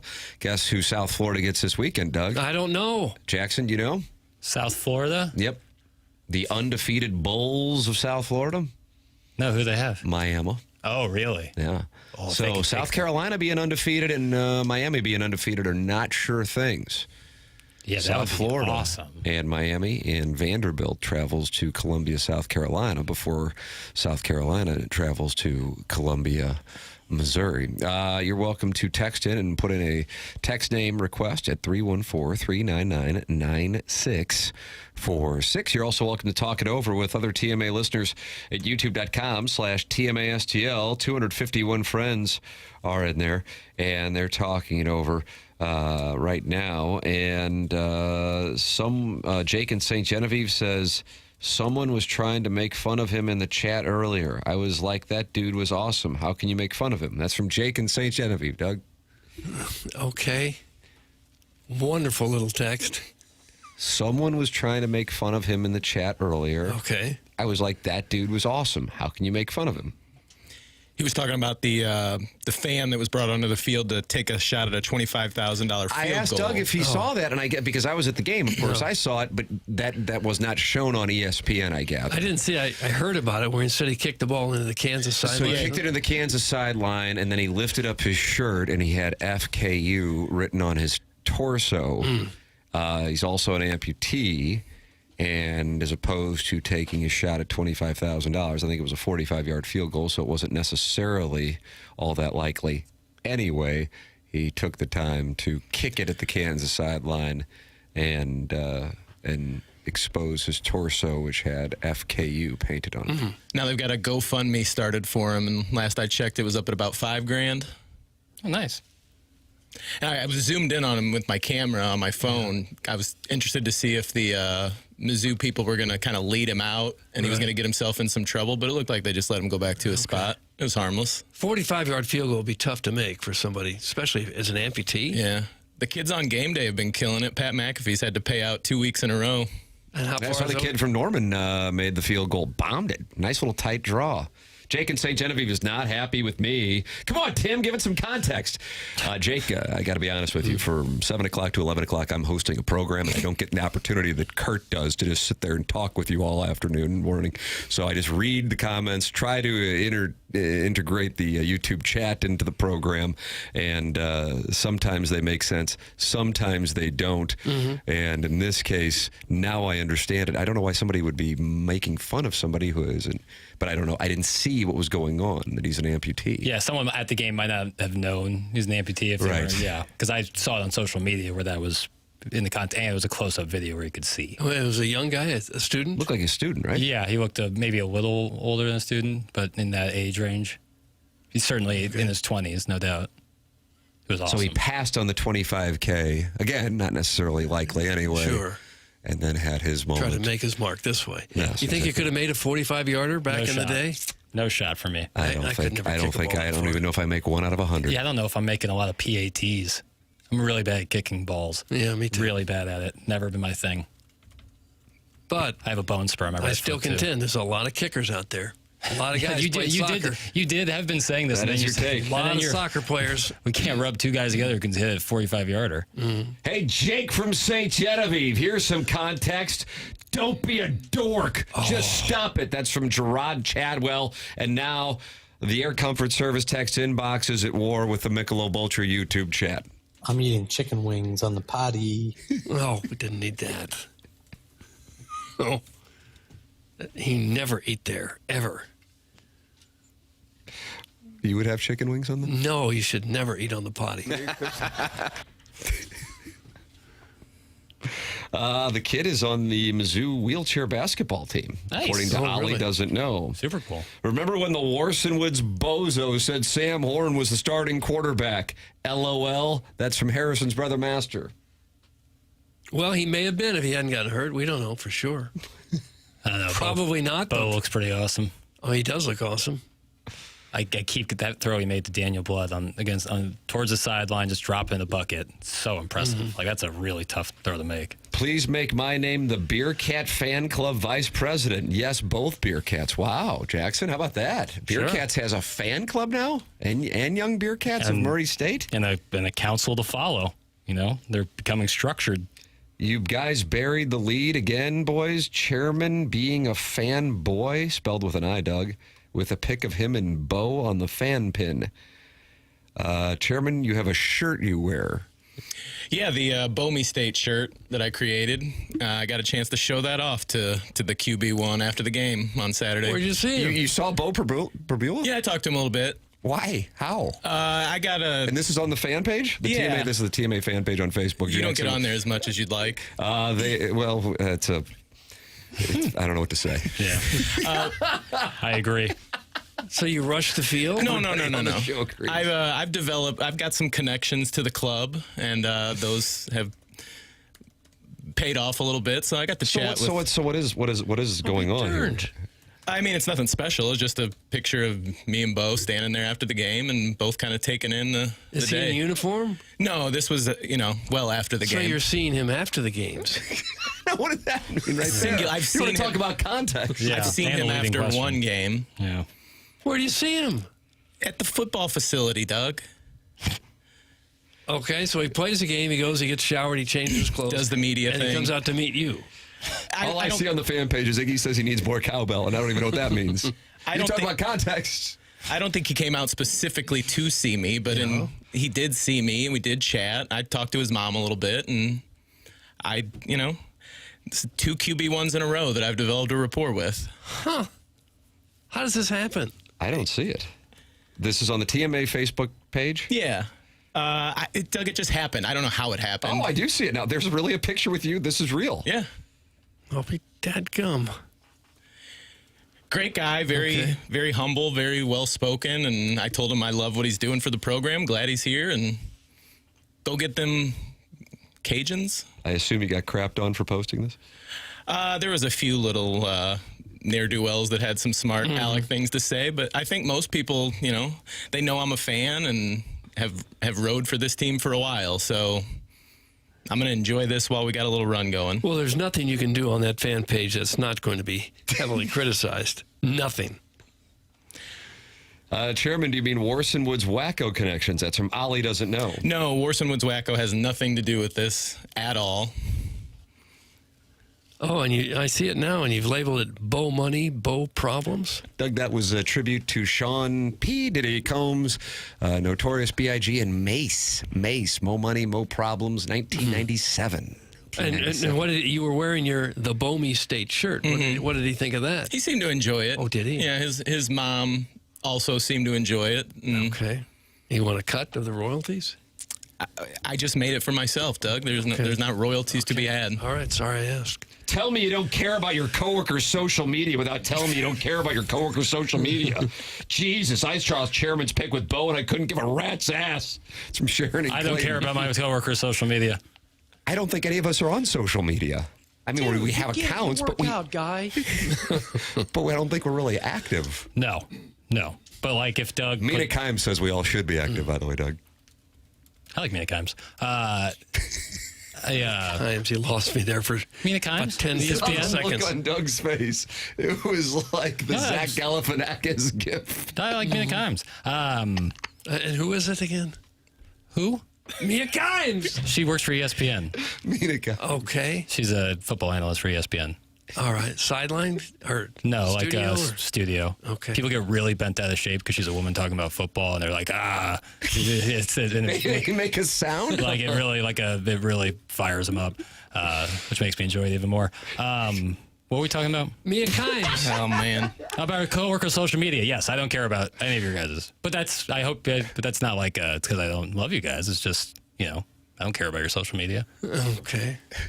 What about Kurtz when he gets his exclusive I love picture? Kurt. I don't care about his social media. Although that's where I first really met Kurt. So I at one point did and now do not because I care about him as a person. All right. We're people here. Can you imagine, Jackson, if I were to get a picture with Beau Pribula and posted it on social media? Go poorly. You look like a fanboy. Me and QB1. But it's it's different. What's that? It's different. It's yes. And why is it different? Well, Chairman isn't.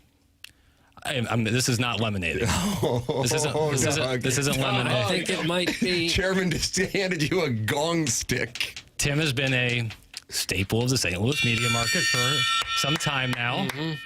Listen to the applause. And Kurt would be in his infancy in this space, and so it's different. It's different. You think Tim's better? No. Yes, he is better. Why am I being cross-examined in my own home, it feels like, Well, this would be a nice picture to have once Beau, after he goes to the NFL and becomes a big star there. Sure. Could be. Yeah, he looks like he could be. I like Mina Kimes is the worst sentence uttered on this great show's history, and I've been listening for a long time. It's from Harrison's brother, Master Doug, and he's unhappy, I guess, with Jackson. Oh, it's of no sort. It's consistent with his previous work, and we love him for it. Okay. Mina Kimes, you say? Mina Kimes. Yes, Mina Kimes. Not familiar with her. She's good. That's she goes on. Sense. Well, I don't care. She goes on Chris Long's pod all the time, talking ball. It's good stuff. And you say people don't like her because she is a lady talking about football. Yes. Really bothers them. What about Hey K. Adams? I feel like Hey K. Adams is beloved. She does more interviewing. She does more interviewing than I would say analysis. Mina's more analysis. See. Lisa Ann was kind of an analysis. Incredibly popular. Yes. Went to Jamaica with us, shared a bed with Jackson. They built a fort out of sheets. Yeah, but she's not on ESPN. That I would say is the main difference there. Stepdad Gary says Mina Kimes is a delight. Yeah, I like Mina Kimes.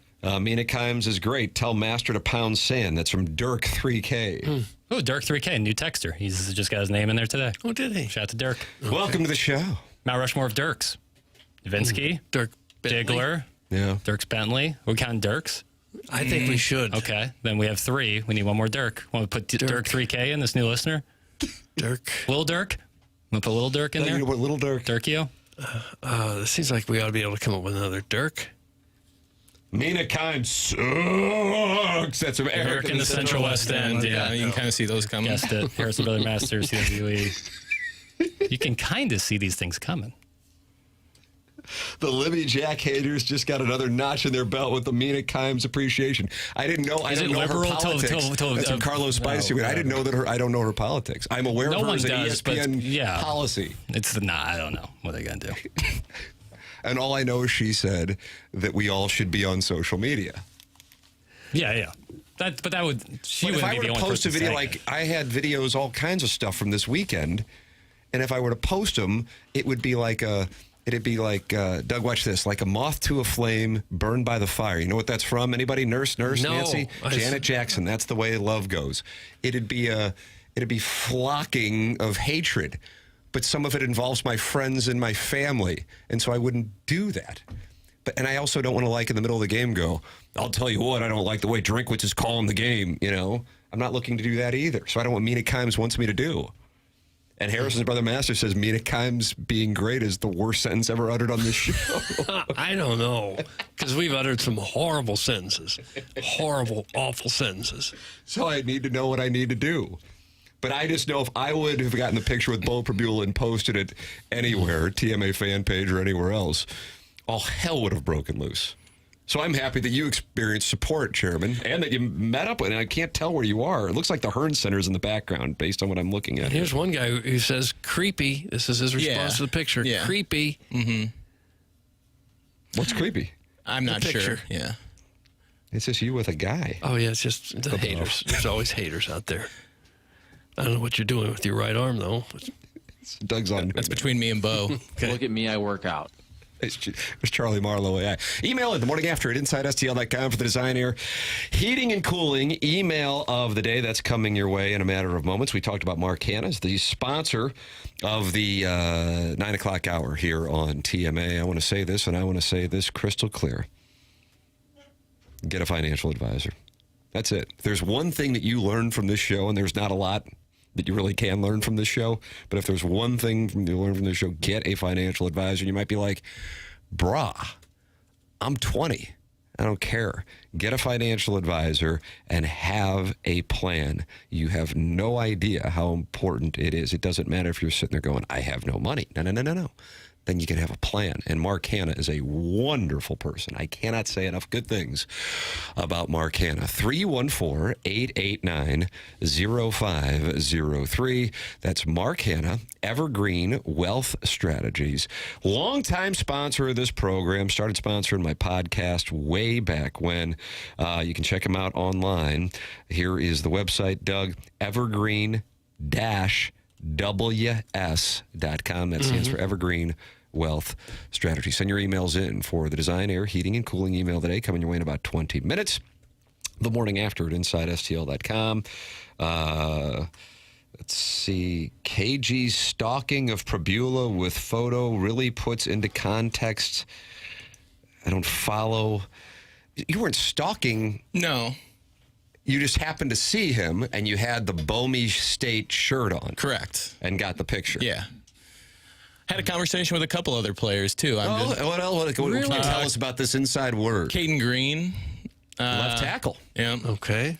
God, he's a big boy. Hopefully. Yeah. That's usually how it works. Drink be disappointed if I was the left tackle. Drink was out there, too. I didn't speak with him. But, why not? Why didn't I talk to him? He has never been on this program. Yeah, I don't know. Wanted to leave him alone. He had his dress shirt. He looked disheveled. He looked exhausted, and I just didn't need to bother him. But he got in that very nice car of his. That G-Wagon or Maybach? Maybach. But we ought to get Maybachs. Imagine. Well, he's a highest paid state employee. Yeah. By a lot. Mm-hmm. By millions. So he can afford whatever car he wants. Sure. Tim, the only TMA fan page Facebook posts that aren't met with resistance are pictures of Engine Joe's bulge and Katie Cuck's milk pics. Doug, that's from Scott's Wrinkled Ballsack. Okay, I've missed most of those. Hundreds of people in the queue, and Jackson's going to admit them all today.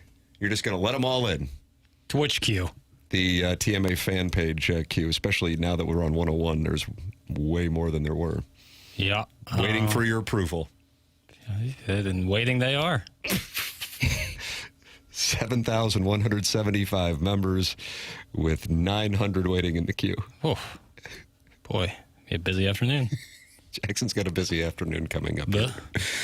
Send your emails in, send your texts in, talk it over in the Michelob Ultra YouTube chat. The program's TMA 101 ESPN.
Doug, I just looked at the Michelob Ultra YouTube chat, and Hoosier Daddy said, Doug always looks great. He's such a snack.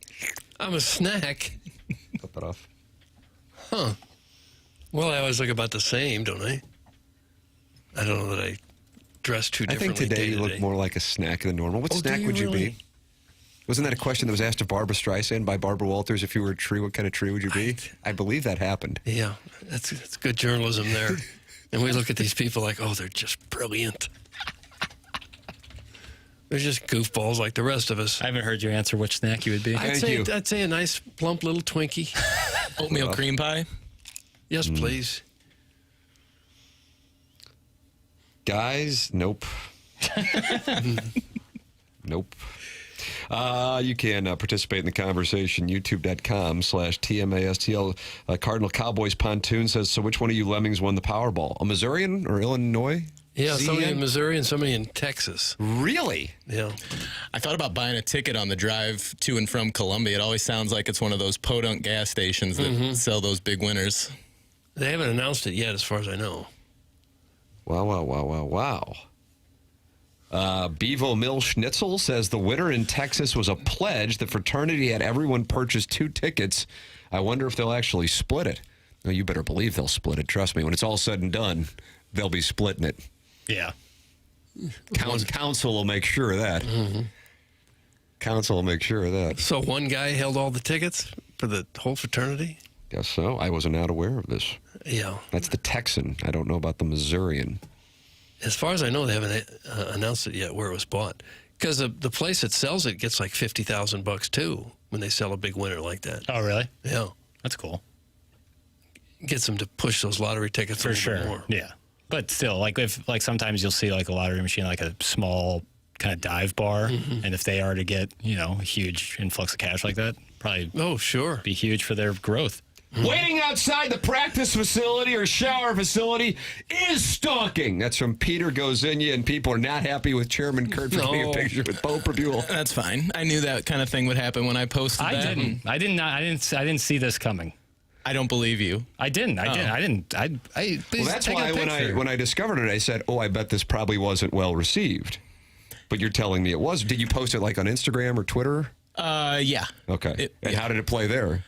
I think Instagram was fine. I don't think I caught any hell there. I'm not very active on Twitter, but missing out, man. A year ago, that kind of thing would have got to me a little bit, but after a year now, I've kind of started to embrace some of the hate that comes. Oh, yeah. I know what I'm doing when I post something like that.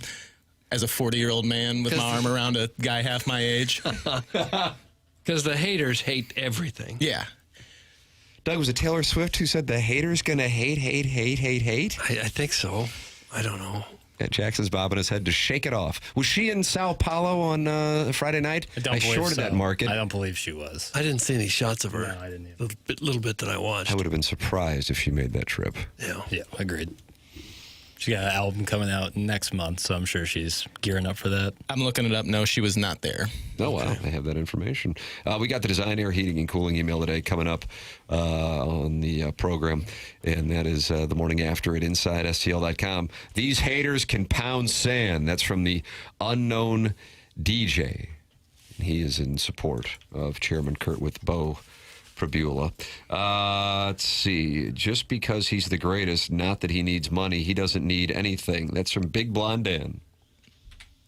Oh, that's somebody in response to, if I won, I'd give half the winnings to Tim just because. Oh, gosh. Wow, so therefore I got to kind of be pulling for Big Blonde Dan to have won Powerball. Now, would you have to pay taxes on that if someone gave you? I think Big Blonde Dan would probably just pay the taxes. Oh, he would. If he didn't, I would. Yeah. Son of a That'd be heavy taxes. Oh, speaking of Stephen Time, you're a man of your word. Oh, God, he gave it to you in cash? The man showed up here? Yeah, I gave it to Courtney, who passed it along to me. So so what did you guys bet? I don't even know what you bet. He gave me, I didn't have to take. You just had money line. Yeah. That's nice. That's $50 hit. I mean, I was walking around Columbia without cash, and I was thinking to myself, is that going to burn me? No. Not even no sweat. So now if you, now, sharp move by guys who work in the tip industry, they have their Venmos right there. 100%. So I said, hey, do you do Venmo? Because I want to make sure I tip. Right. But if I just don't carry cash. Right. Steven Time showed up here to the studios to pay Chairman cash on his Missouri-Kansas bet. Really? Tip of the cap to Steven Time. Man of honor. Man of honor. Respect that. The cash-only places are getting fewer and far between at this point. Pizza Go-Go. I know, but it's like... That's the only time I will have cash if I'm picking up Pizza Go-Go. I don't really like it, though, when you go somewhere and they say you can't use cash. Like if you go to the concession stand at a Blues game. Yeah. Because it says right on the dollar bills, it's good for all debts, public and private. Sure. But if they put on the sign, cashless, then I think they're well within their right. Because it's not about, like, obviously they can take cash, but they don't have change, like a drawer full of change set up. That's why they do it. Oh, yeah, I'm sure they've gotten around it legally. If I have a small expense, I just assume give them a $5 bill is run up a credit card bill again. Yeah. Pribula had no awareness of Missouri 9 months ago. I wonder if he even knows what the Bomi State means. That's from Tex Tinbox, the Bear, exclamation point. I don't know. It's on the license plates, so I think he could figure it out. He's a smart guy. Show me state at some point. Yeah. Yeah, but the Bomi State. I think he's also. Do you think he understands clever rhyme? enough? What did he say when he saw your shirt? Not a lot to be honest. I think he was just ready to move it along. Move it to my house? Yeah.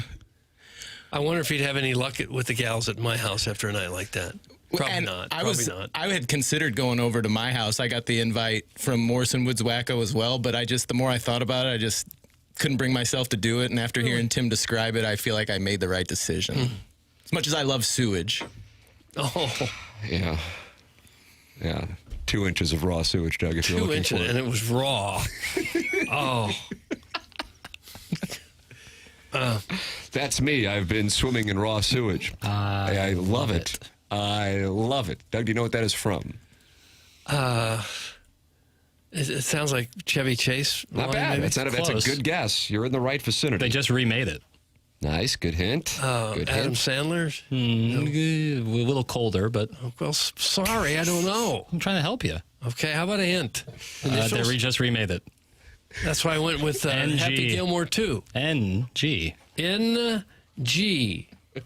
I need the second letter first. Holy word, mackerel. please. A. Jackson's getting frustrated with you. Third letter, please. K. K. Naked Gun. Bingo. Yes! See, that was easy. That was Leslie easy. Nielsen. Okay. I think he was talking O.J. Simpson, too, ironically. Yeah, I think so. It was a police sting involving O.J. Simpson. It was like some sort of investigation they were doing. Mentality is online at mentalityhealth.com. Are you feeling sluggish on a Monday morning? That can be normal, but feeling sluggish all the time, that is not normal. And that can be a symptom of low testosterone. Men, have you or your family seen a change in you? Not quite yourself anymore, struggling to focus, no energy for the people you love? Put it this way, if your bedroom could talk, would it have anything to brag about? It could be you're getting older, or it could be work stress, or the undeniable fact that we've all become our kids' personal unpaid Uber drivers. It could also be your testosterone calling it quits, and you never got the memo. Well, Mentality can help change that. I've gotten tested at Mentality, super easy, in and out, friendly staff, 20 minutes, and now you can as well. They also focus on free testosterone, which other places may not do. Go to mentalityhealth.com to learn more about Mentality and get tested. Your free testosterone as well. It's mentalityhealth.com. Design, Air, Heating, and Cooling email today coming up. It's TMA 101 ESPN.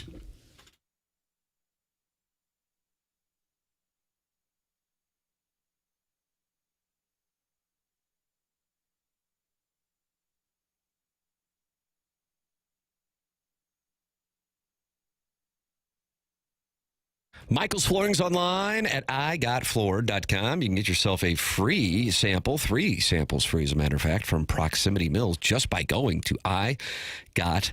gotfloored.com. Michael's has been family and locally owned for over 30 years. He takes great pride in helping and making sure his employees are happy and make a great living. His passion's flooring. When you order from him, he wants you to have the best experience for the best price. They have it all, but carpet is awesome, and it's back. They have so many varieties of all flooring and have 3 easy-to-get-to locations in St. Louis. They are in Creve Coeur. They are in Dardenne Prairie.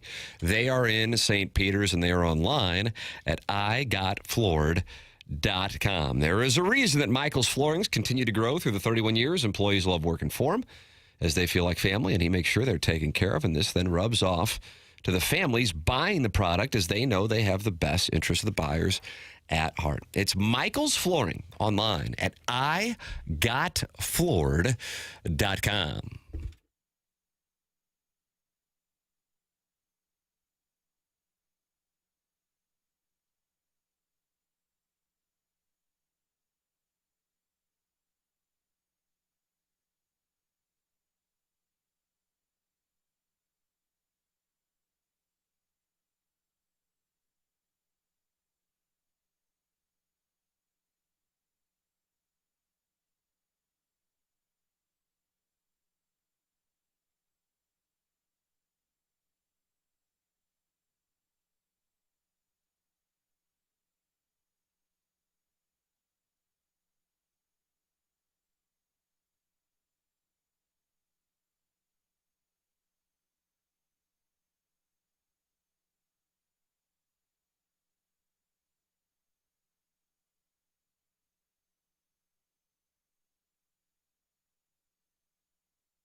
Doug, they're so unhappy in the Air Comfort Service text box that I don't think I can read them. What now? I mean, just a wide variety of topics.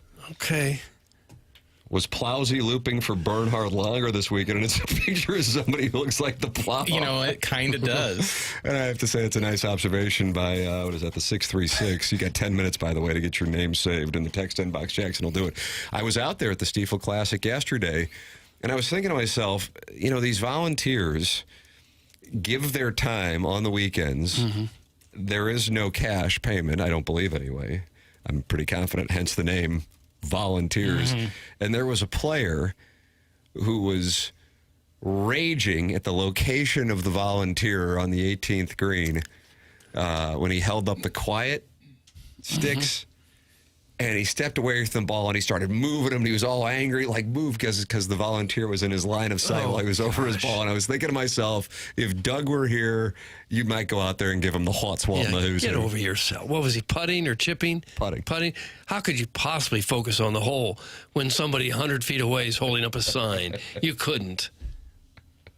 Get a grip, man. You're too old to act like that.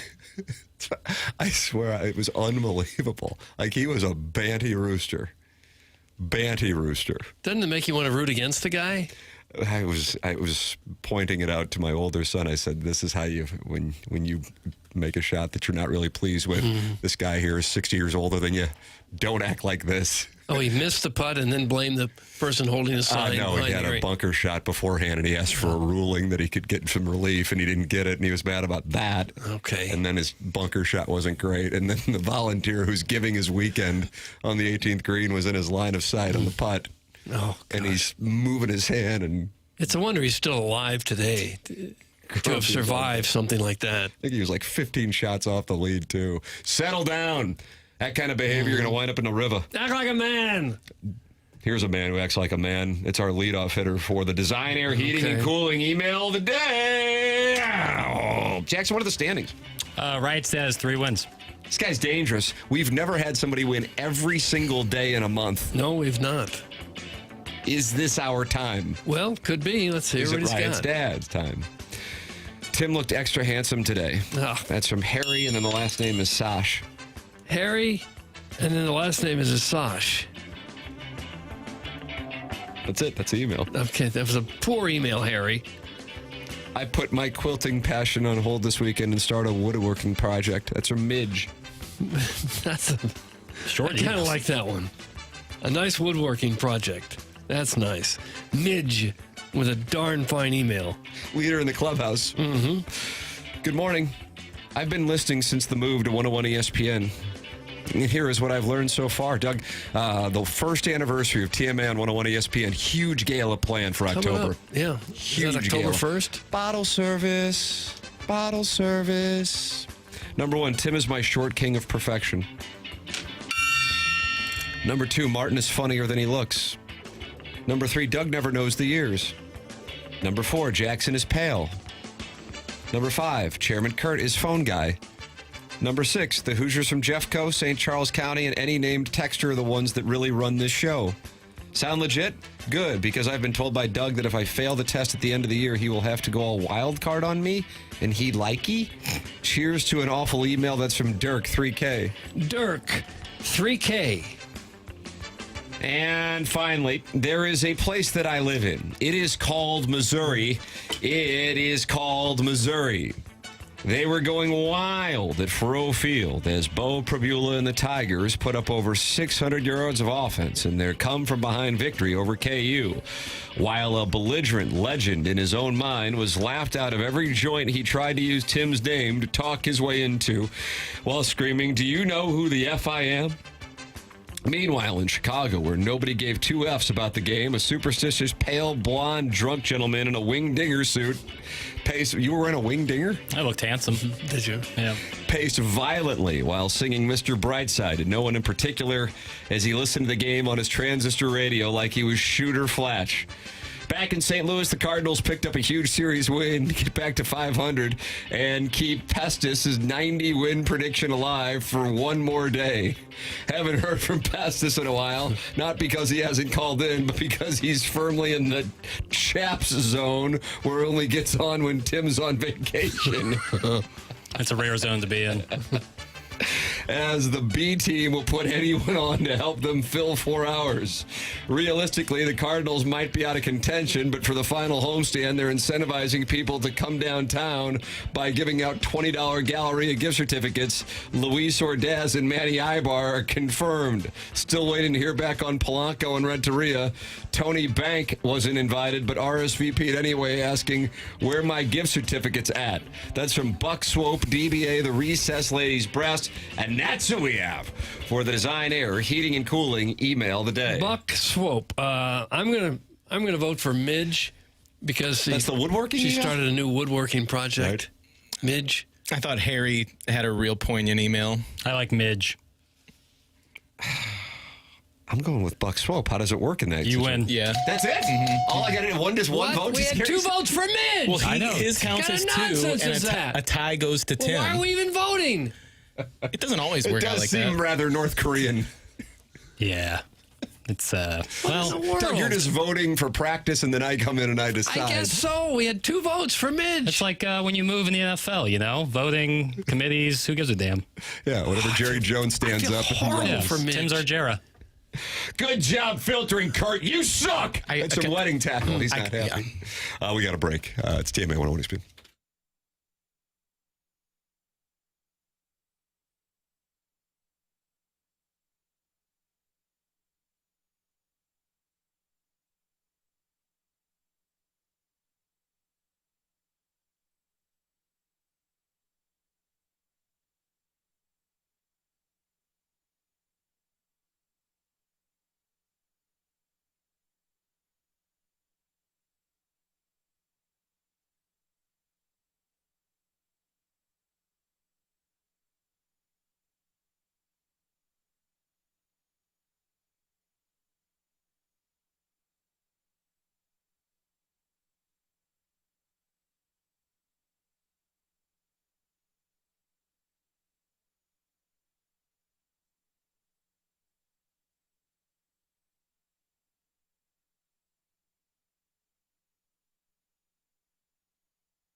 This is Jackson with a Sports Center update driven by Johnny Londoff Chevrolet and Johnny Londoff Autoplex. Cardinals Mariners tonight, 8:40 p.m. first pitch. Miles Michaelis on the mound for the Cardinals. That was their Sports Center update driven by Johnny Londoff Chevrolet and Johnny Londoff Autoplex. See them at Londoff.com. Chevy, together we drive. Are you kidding me?